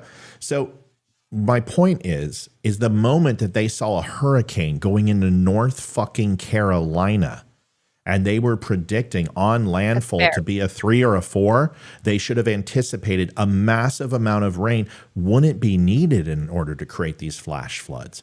They saw what happened when we have these stagnant storms that come from the east and west coast and it floods these areas. They know they don't have retaining walls. They know it's literally mountainous ranges and caverns, which it's going to pick up speed. And all that shit is ultimately doesn't see a huge amount of water anyway. They should have anticipated massive flooding, incredible devastation based upon a Category 4 hurricane that wasn't going to lose its strength because it was moving at 25 miles an hour, was going to create devastation based on the topographical and geographical location of the states. They should have known. Fair. I wonder what the states were saying to their own, like the local news. I wonder if they were encouraging people to leave. I just don't know. We've got people on here who are in it. Maureen says this is worse than what came in from Hugo. Yes, Mel, are you just trying to scare me tonight? She's like, there's a super volcano in Yellowstone. And when it goes off, North America is gone. And South America too. Yep. We're all dead. It's all gone. We had that eruption, what was it, like 3 years ago? Everyone was like, oh, it's going to blow finally. But it does release every couple years. I mean, every like 10 years or something. It has like a what they consider like a moderate explosion or something. Yeah, but when it comes to volcanoes and earthquakes, intermediate release is not a good thing. When tectonic plates shift randomly, it's predicated by it's predicting a large earthquake. And when you see frequent venting of a volcano, it's going to blow. So that's not reassuring. Yellowstone's different though. Yellowstone has it's constant. I mean, they have the geysers there. They have the paint pots. It's constantly like erupting. That's not the right term, but it's always letting off steam. It's venting. It's that's venting. what it is. Thank you. And the difference between a geyser and a volcano is it's natural waters and natural minerals moving into sulfuric springs that are moving into hot magma, which create these pressure vents. That's not a volcano. Yes, there have been underground eruptions, but I'm talking a super volcano. And this thing is literally like, they're saying it's like 1,000 hydrogen bombs going off. It's going to black out the sky. I am not aware if it has erupted to any magnitude that is severe. But you're right. You know, Old Faithful goes off, but different than a volcano. If that thing goes off, we're all toast. Yeah, but it would be like Mount Vesuvius, but like worse. Right. Yeah, like it's like ELE, extinction level event. Because not only is it going to kill everybody in North America because of the overall toxicity, not being able to breathe, the overall superheated steam that's going to come out, the amount of inertia from it is going to wipe out like literally the top half of the northern states. But then you're going to have atmospheric issues, which is going to black out a lot of the earth. And then you have a situation, irradiation, you've got sun not being able to penetrate, so you're talking nuclear winter style situation. That's not good. If that goes off, we just you get a bottle of scotch, you make love to your partner and have a good time, and go out and have it kiss your ass. We'll probably be okay for like a few weeks, and then we're dead. Because we have the mountains and we're so far removed, but it will hit us. We'll get the radiation. I'm going to Mount Pleasant. I know we were talking Mount about Weather. Is it Mount Pleasant or Mount Weather? Mount Weather. Yeah, go to Mount Weather. Pleasant. Just knock on the door. Yeah. She's got big boobs. I'm smart without big boobs, and she's smart with big boobs. And here's my kids. Can you let us in, please? Yeah. So, all right. Or at least take my kids. I don't like at least take my kids. Yeah. All right. I've got a lot to show you. By the way, it's great to have so many people on Twitter. It's nice to see so many people. 70 people up on Twitter. We only have like 30 minutes left, and we are so close to our donation. Thank you to all you generous donators. That sounds weird, but please go to thedumshow.com/donate. And we take Venmo now. We do. We take Venmo now, and your donations help keep us alive, folks. We are 100% funded by you. Facebook took 90% of our revenue away from us. We were doing really well. Had a great conversation with Leroy and Amy. We were sitting on the phone sitting on a conference before we were ready to start the show. And we were just talking. I said, listen, we have one more month of these type of numbers, and we're going to start profit sharing with y'all. And that's when they pulled out the rug. I have a real video. That became FEMA or Red Cross. Yeah, I mean, totally. I was like, can I take your donations? And I'm totally kidding. Yeah. No, it's true. I'm like, seriously, we're just like, I felt like Sally Struthers wanted to give, an African-American kid a sandwich if he just looked sick and hungry to get money. But ultimately, it goes to the show. It pays for the lights. It pays for the bandwidth. It pays for the software, the camera. Folks, this isn't cheap. You can look at any major news station and the production that they run. I mean, just to keep Amy connected, every time we do one of these shows is $39 per person. It's not cheap because we're running terabytes of information a month. So every time she's connected or Leroy's connected, it's not free. I wish it was. It would be great. People are like, well, go to Skype. Well, you don't get the quality with Skype. You don't get the interactivity with Skype. You don't. There's different things for different situations, and this isn't a business meeting. All right, let's get to the real nuts and bolts. We got to get to this. This is huge. Jack Smith released. Well, thank you, wow. Frank. Thank you so much. There we go. We You guys hit are awesome gold. tonight. Yeah. I need to make a video when we hit goal. Like, we did it, Joe. We did it. Oh, I've got it. Hold on. Oh, this is exciting. This is going to be my video. .com. I'm excited. Do do do do do do do do do do do do do do. Holy crap. Aw. Bobby. Oh my gosh. Thank you, Bobby. Wow. Thank you guys and Now, girls. this You're is the awesome. best. You guys are the Here's best. my video. Here's my video. Here's my video. Come on.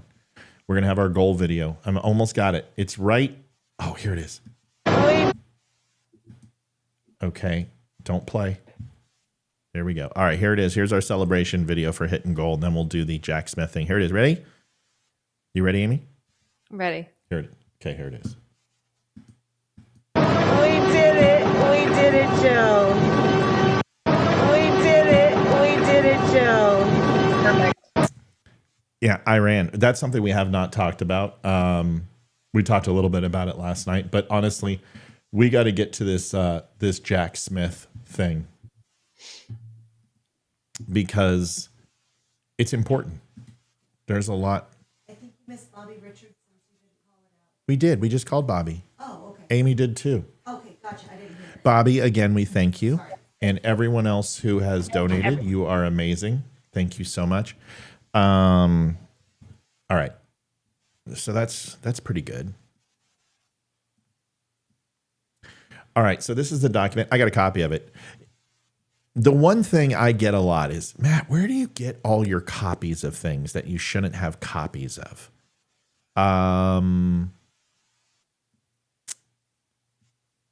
First of all, there's a couple ways. Let's talk about the stuff that's fairly easy to get. I'm really good at searching.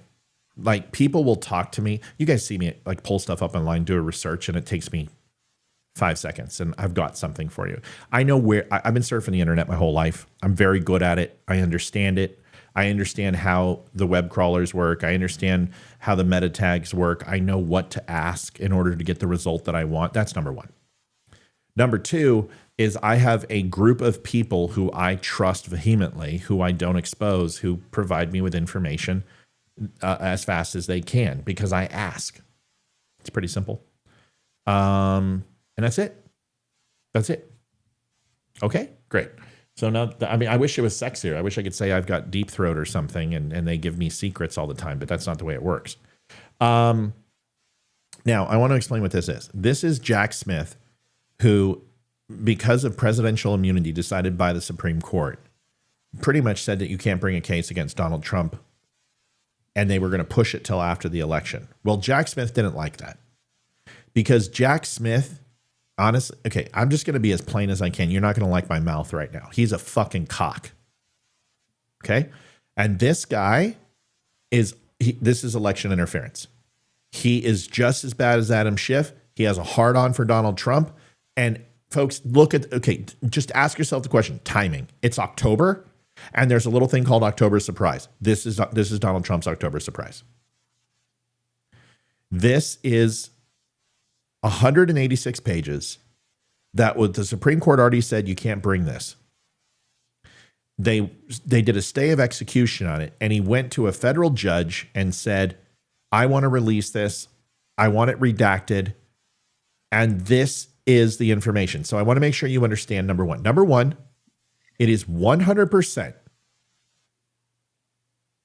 speculative until it's proven in the court of law. This is opinion. This is information collected that is designed to damage Donald Trump. Okay? Now, some of it may be true, but that's immaterial. What? I just want to chime in. I've just started reading the first couple of sentences, and I don't know who wrote this, but I feel like a judge would read this and start laughing because of the language they're using. It doesn't really seem very official for a court document to me. I've seen enough of them. Well, let's read it. The defendant asserts that he is immune from prosecution for his criminal scheme to overturn the 20. Yes, Okay. that's what I mean. Like, This is an op-ed. This is a fucking hit piece. That's all this is. This is a guy who has a hard-on for Trump that is going to skirt the rules and not prosecute him in the courtroom, but in the court of public opinion. And the left are already running with it. All their talking points, hundreds of thousands of tweets are being done that are all written the same way. The left is on nuclear meltdown. They want to make sure JD Vance is wiped out.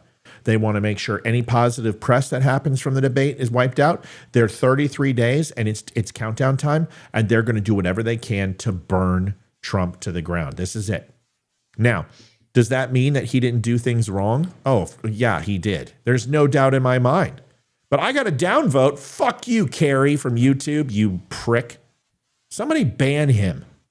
Every time you come into my show at last minute and give me a downvote, you're Jack Smith. Okay. Incumbent president during the charged conspiracies, his scheme was fundamentally a private one, working with a team of private co-conspirators. The defendant acted as a candidate when he pursued multiple criminal means to disrupt through fraud and deceit. Okay. So here are the accusations, right? Pretty simple. The thing that they're saying in these, and you need to read it. It's 184 pages. I've read it. There are things in there that are, it's pretty much just wishy-washy bullshit. There's one thing in there where Trump is supposedly in the room and they see that the rioters are there, and one of the campaign staff, they say, we have proof that the election was fraudulent, and they are saying that Trump said, make them riot, make them revolt, make them go wild and crazy. The people for J6. It wasn't Donald Trump that said it. Yeah, and it specifically... Didn't we cover this like years ago when it happened? I thought we did. So I feel like I saw it somewhere. Not this piece. Don't you remember? This is everything. Don't you remember they said that he was in the beast and he reached across the wheel and went past Secret Service and tried to control the secret. That's completely different. That's all hearsay. That was that reporter. Yeah. This specifically is claiming that that Trump said for them to riot, which is 100% not true. It's a lie. It's a blatant lie. I'm going to try to find the text for you in the quote. And you think if anyone had heard him say that, everyone would be saying it, but they're not. Everyone hates him enough to go like, yeah, he said it. It's, yeah. At 2:24 a.m., Trump was alone in his dining room when he issued a tweet attacking Pence and fueling the ongoing riot. They always forget. Thank you, Ashley Gleason. They always forget that he said he wanted it peaceful and what did he say? Democratic? I think he just said peaceful and patriotic. Yeah. I'm trying to find. They use riot a lot. And I tried to highlight it here, so I'm just going to do this. I'm going to close this down. If anybody wants a copy of this, all you need to do is ask. You know how it goes. I'll send it to you, and I'll make sure you have it. Trump, J6. So here's what the left are saying.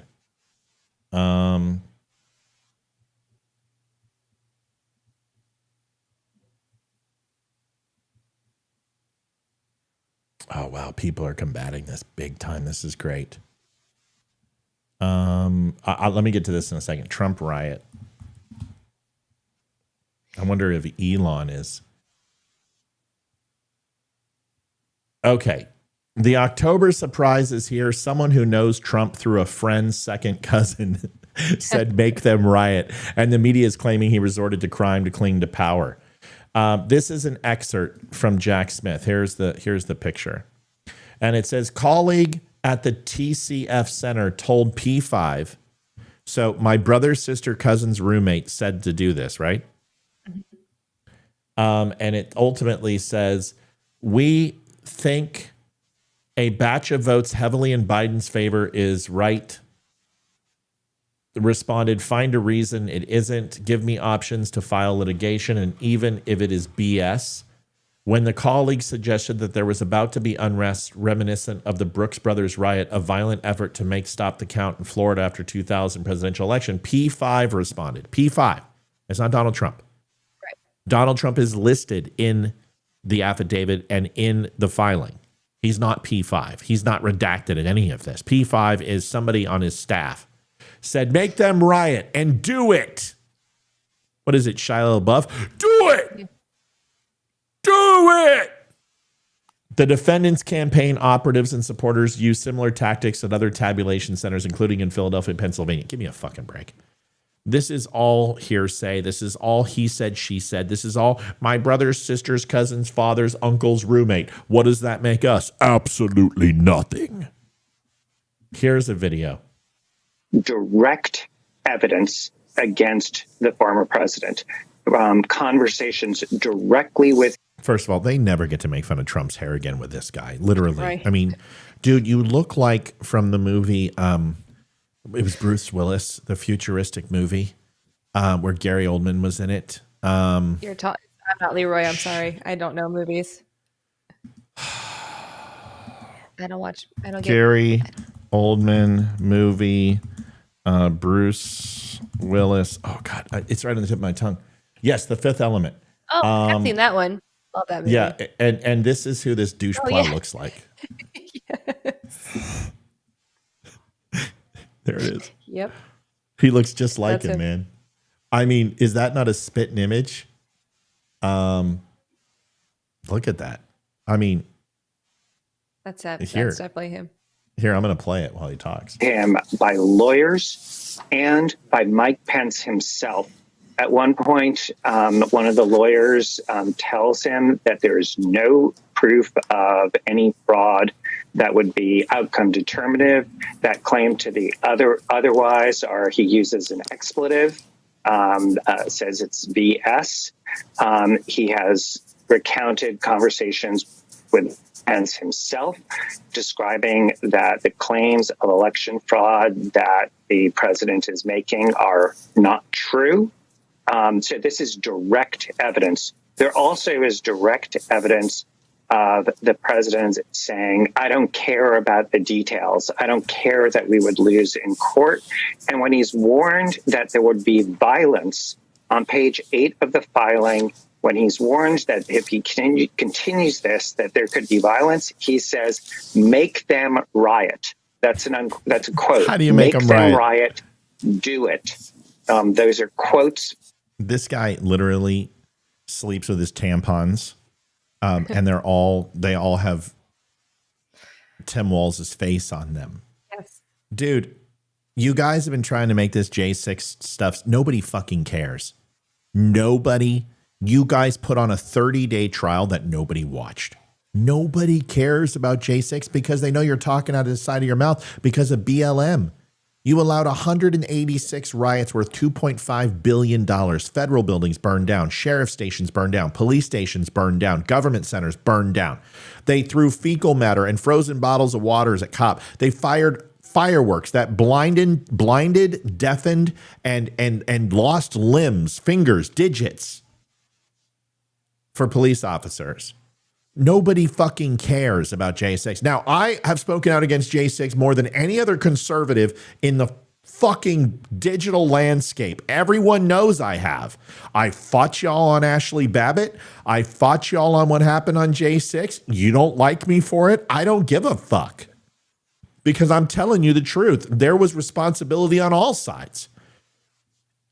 I don't care how convincing somebody is. If I'm in a car with 4 people and they put on freaking all the president's men mask and say, we're going to go rob a 7-Eleven, stop the car and get me the fuck out of here.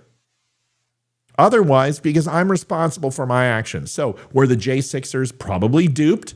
Were they incited? Sure. And we got to figure that all out. But you still went in.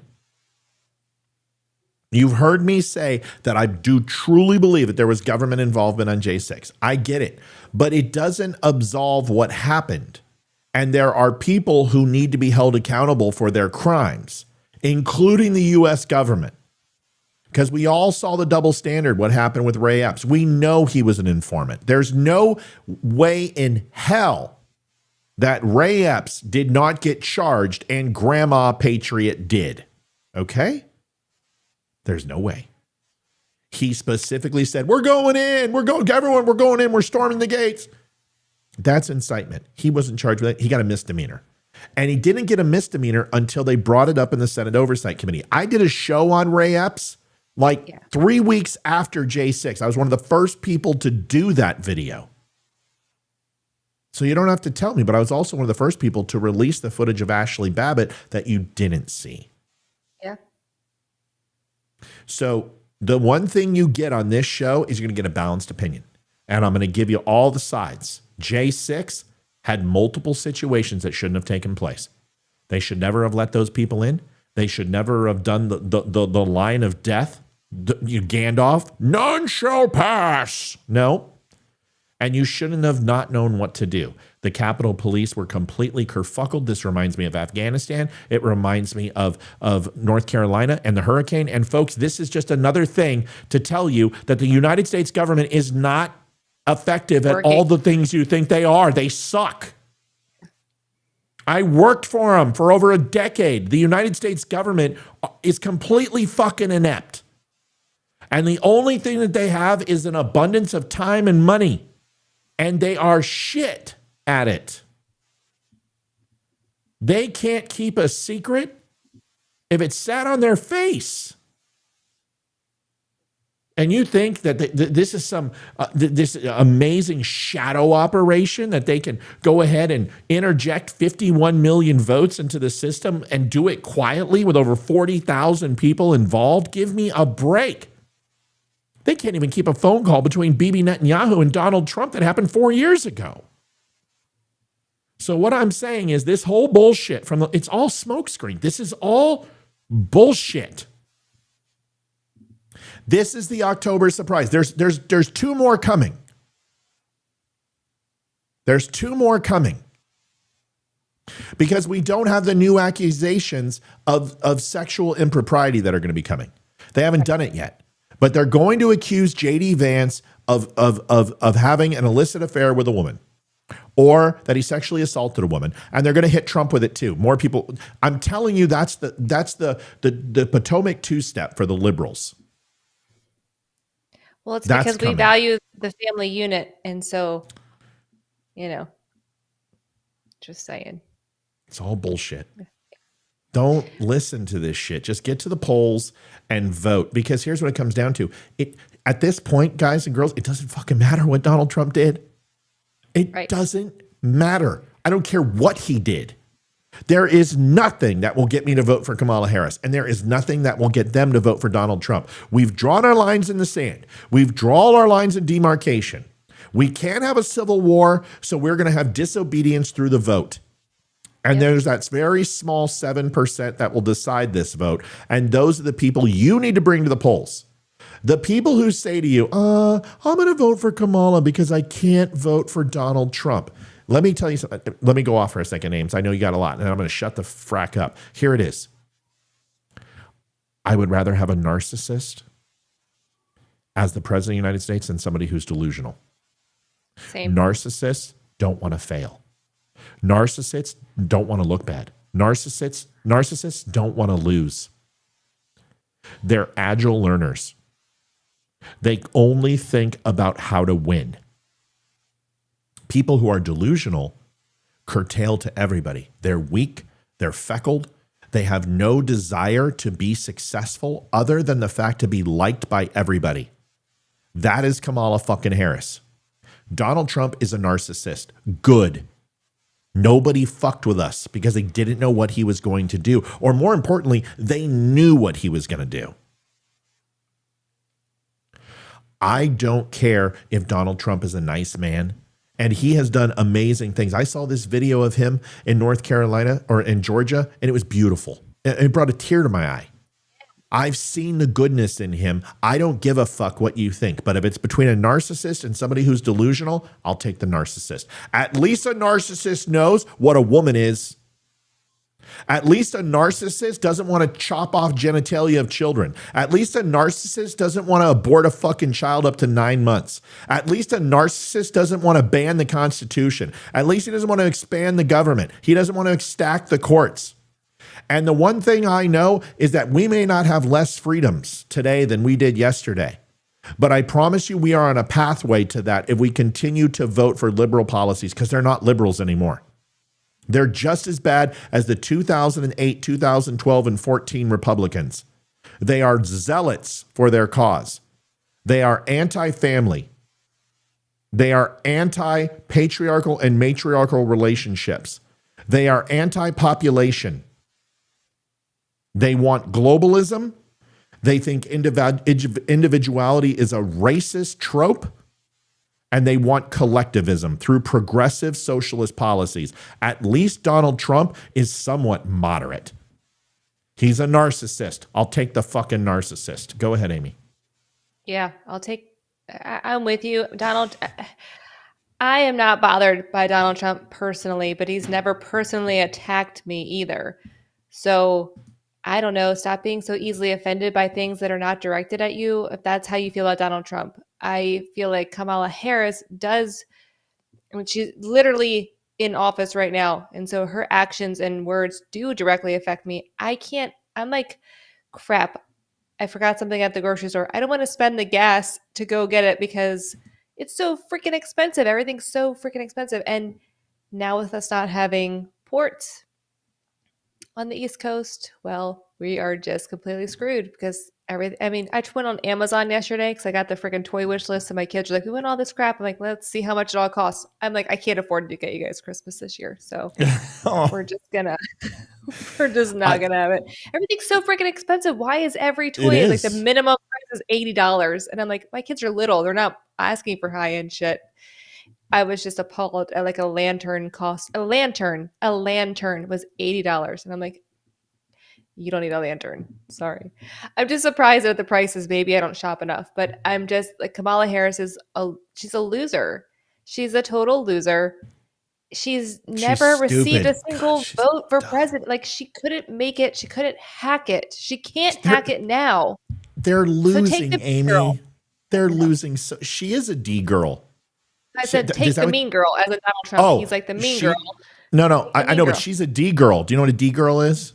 I don't think so. Do I want to know? It's a Hollywood celebrity thing. Yeah, it's a development girl. Oh. She's like a day player. She's a backstage. She's a backup dancer. She's a fucking D girl, right? She's useless. She's dumb as dog shit. Listen, okay, I'm going to show a couple things, and I'm just going to put this to bed. I'm going to make a video tomorrow. I know your pain. Okay, hold on, Donald. Just chill out. I know your pain. God, your hair was glorious back then. Look at you. Have you watched the new Trump show on Netflix? Yeah. Oh no! Wait! Trump show? No, what? What is it? I think it's a series. I'm not sure. There is I think it's a docu-series or something. I don't know. It could be totally like done by the left. It could be a hit piece. I haven't seen it yet. I just saw it advertised on Netflix, but I haven't watched it. No, I haven't. I am sorry. I don't know what I was thinking with Netflix. I don't have Netflix anymore. I canceled it. I refuse. But I'm going to show. I'm going to do a show on this tomorrow. Okay, so that's fine. But I just want you to listen to this. Okay, just listen. And when the left brings this shit up and they try to go ahead and pigeonhole Donald Trump with this, just link my show and tell him to shut up. I'm so sick of it. You know what? This is why I will never go big, because I just don't buy into the bullshit. I'm not gonna buy into it. I'm gonna call a spade a spade. Like, there's people who are pissed at me. I got hate mail from people about HARP. Hey, weather manipulation's real. No. I'm not doing it with you. I'm not going to do it. I'm not Joe Rogan. I'm not Sean Ryan. I'm not going to entertain it on my show, because here's the problem. Even if it is, at what cost? What's the cost? They're trying to depopulate the United States. 1.5 million in COVID wasn't enough? Let me ask you a question. Why don't they just poison the fucking water? Would you know? No. Why don't they throw something in the air? Oh, they are with chemtrails. Really? That's what they're. I mean, come on. The Earth is flat. Okay. Here's Donald Trump. I know your pain. I know you're hurt. We had an election that was stolen from us. It was a landslide election, and everyone knows it, especially the other side. But you have to go home now. We have to have peace. We have to have law and order. We have to respect our great people in law and order. We don't want anybody hurt. It's a very tough period of time. There's never been a time like this where such a thing happened, where they could take it away from all of us, from me, from you, from our country. This was a fraudulent election, but we can't play into the hands of these people. We have to have peace. So go home. We love you. You're very special. You've seen what happens. You see the way others are treated that are so bad and so evil. I know how you feel. But go home and go home in peace.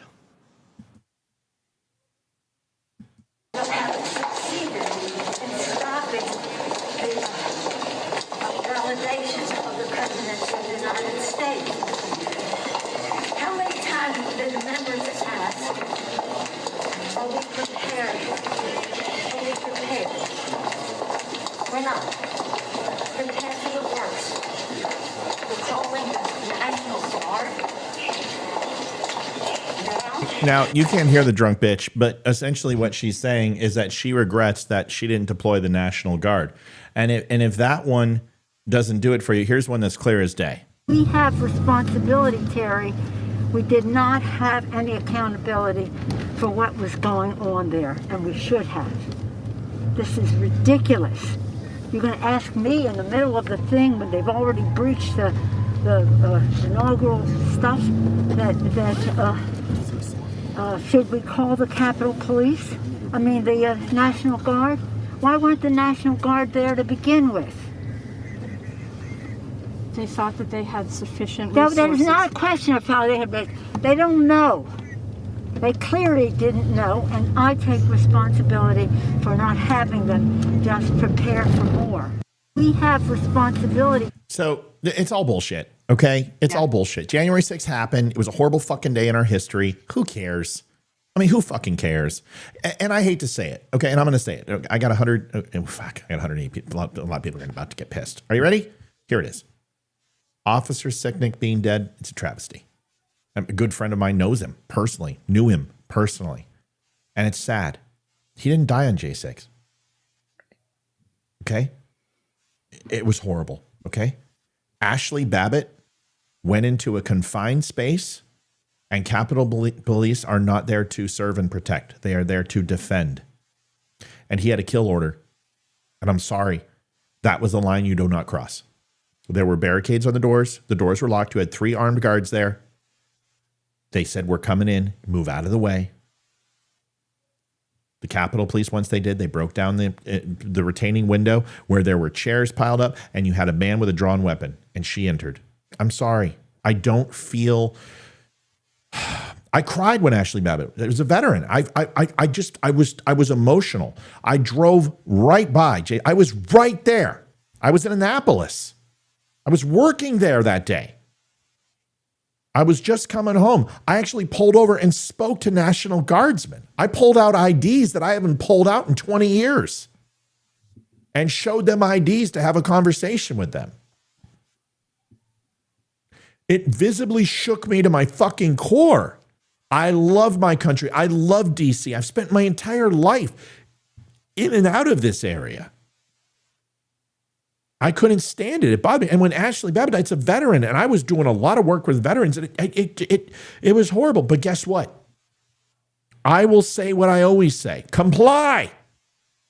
And if you're going to say that to Michael Brown, and you're going to say it to George Floyd, then you got to say it to her. We don't fucking beat up cops. We don't disrespect police. We follow the law. That's what we do. We're conservatives. Is that not what we do? Then don't make exceptions and excuses for other people.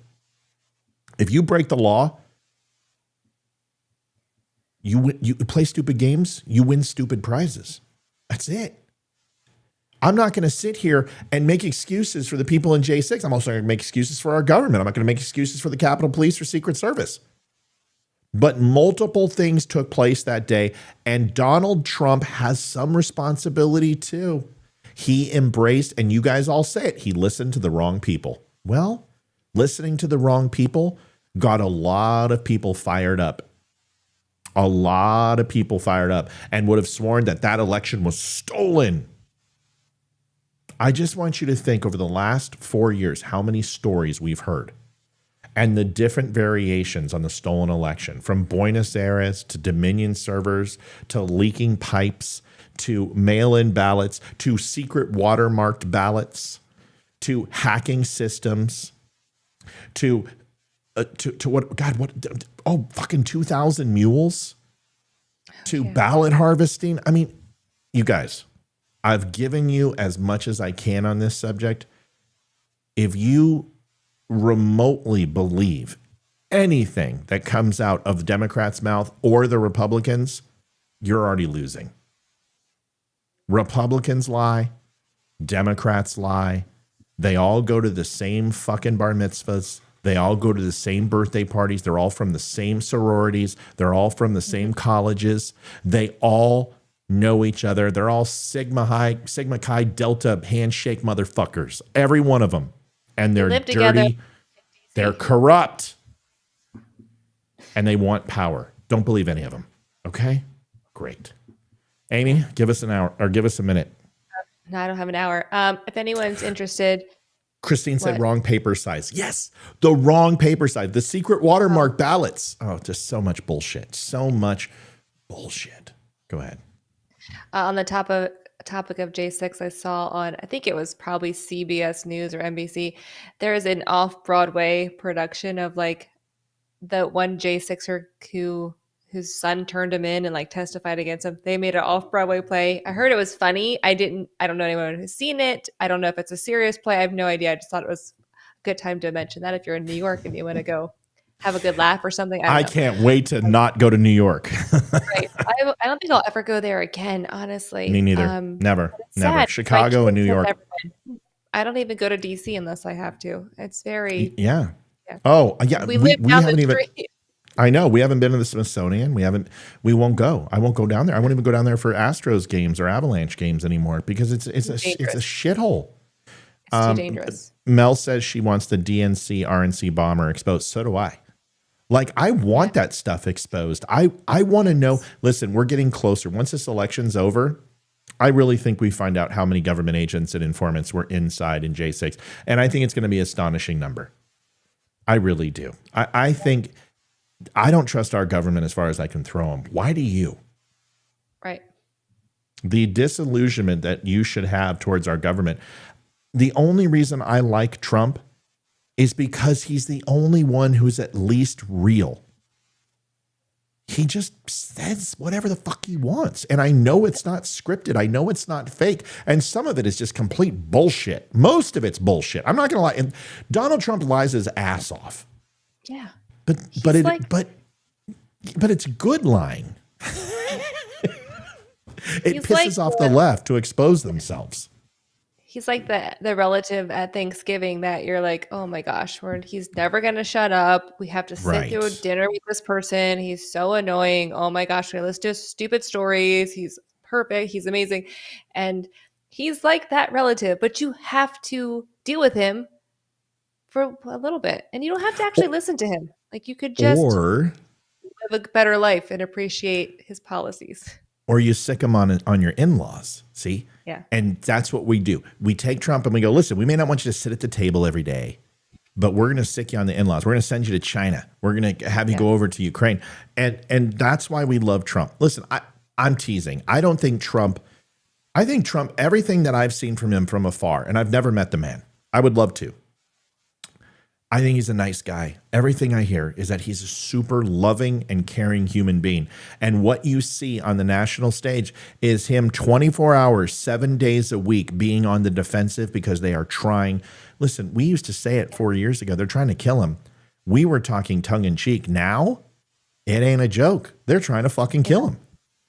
It's true. Seriously, they tried to kill Kennedy and they succeeded. They tried to kill Reagan. He's not kidding. Julius Caesar. Martin Luther King, Bobby Kennedy, Abraham Lincoln, the most prominent people in the world who have been Archduke Ferdinand, the most prominent people in the world have been assassinated. He is not somebody who follows along. And because of that, they're scared of him. All right. We can't have nice things. We just cannot have nice things. That's what it is. And I hope that they don't kill him. I think it's a possibility they'll try again, which is Yeah. sad. I mean, if this was reversed, I would not want to see anyone trying to attempt to take out anyone. I mean, that's just horrifying. It's a human life, and I don't believe in murdering innocent people for no reason. I mean, unless you're Do a you know baby. who George Wallace is? Yes. You know George Wallace, governor of Georgia? Yeah. Do you know the assassination attempt on his life? No. Do you know how, oh, yeah. Yeah. I didn't know that. Yeah, they shot George Wallace. Here, there's a video of it. No. But hold when on. was this? Am I like completely in the dark? When he ran for, I think when he ran for president. I do vaguely remember that. Yes, I do. I do. I Hold on. remember. Well, there's a reason I want to tell you, and then we're going to go.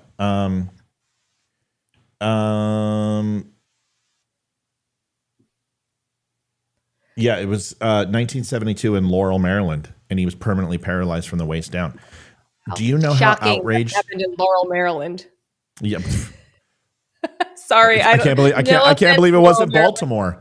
I can't believe it wasn't Baltimore. Sorry. Oh, Love, I know. Love y'all. I know. We used to sell roofs in there. I don't love you at all. The country was outraged. Yeah. Country was when they attempted assassination on Reagan. George Wallace was a piece of shit. He's like the David Duke in 70s, and people were outraged at assassination attempt. When Ronald Reagan, the assassination attempt, people were outraged, left, right. It didn't matter, dude.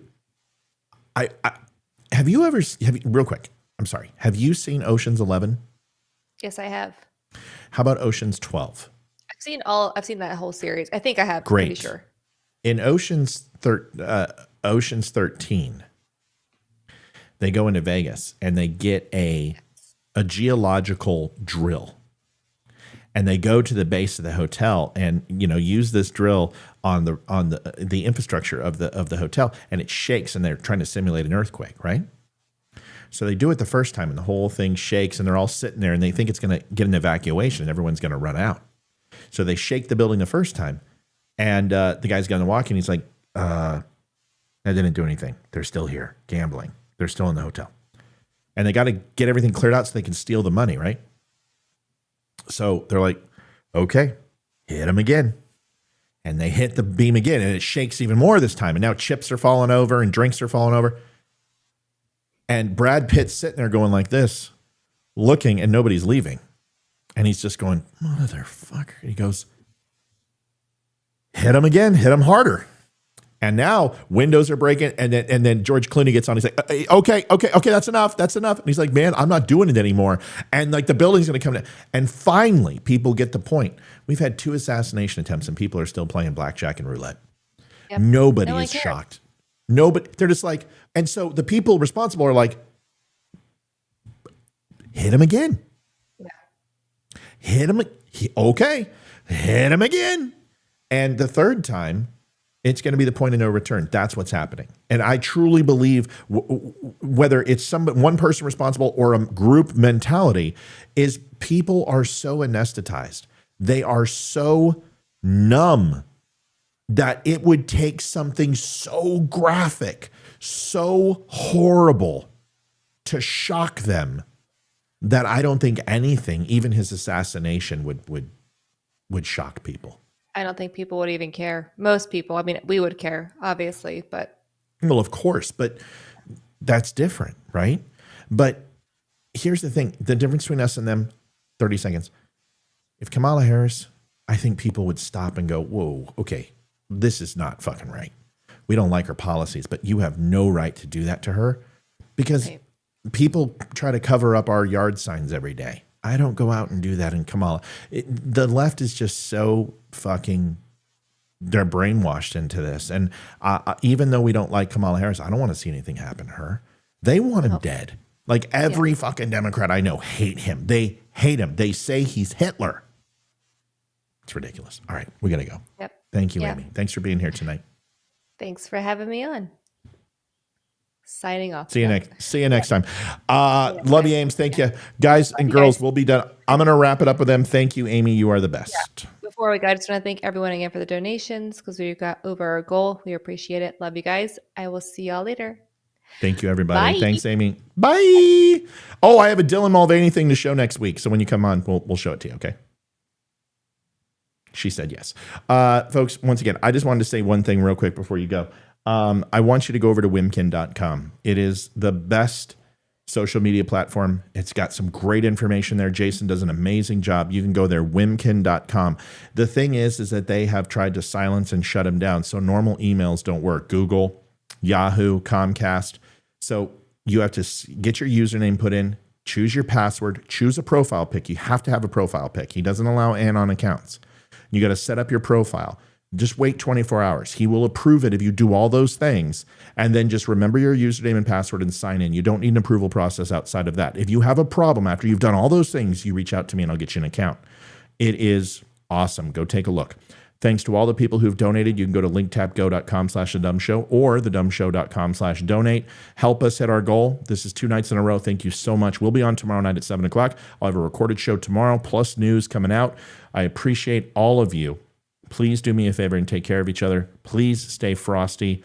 And please get out and vote and bring your friends. Not just one. Bring 2, bring 5. Go to your local community center, put up a flyer, go to your Facebook pages, and offer to drive people. Be an Uber voter. Go around and take your local community to the voting booth. Help people vote. It's what we've got to do. See you guys tomorrow. Thanks for everything. God bless. Adjusting transmitter output. This is the Don't Unfriend Me Show with your hosts, Matt, Leroy, Amy, and Olivia. Geopolitics, military analysis, and election coverage. Coming to you live on all major social media channels at The DUM Show. Honest, direct, unfiltered. We can agree, we can disagree. Just don't unfriend. Hey, I just saw that Ashley gave us $25 on Venmo. I don't know if Olivia got to that. So, Ashley, if we didn't say thank you, thank you. We'll talk to y'all later. Good night.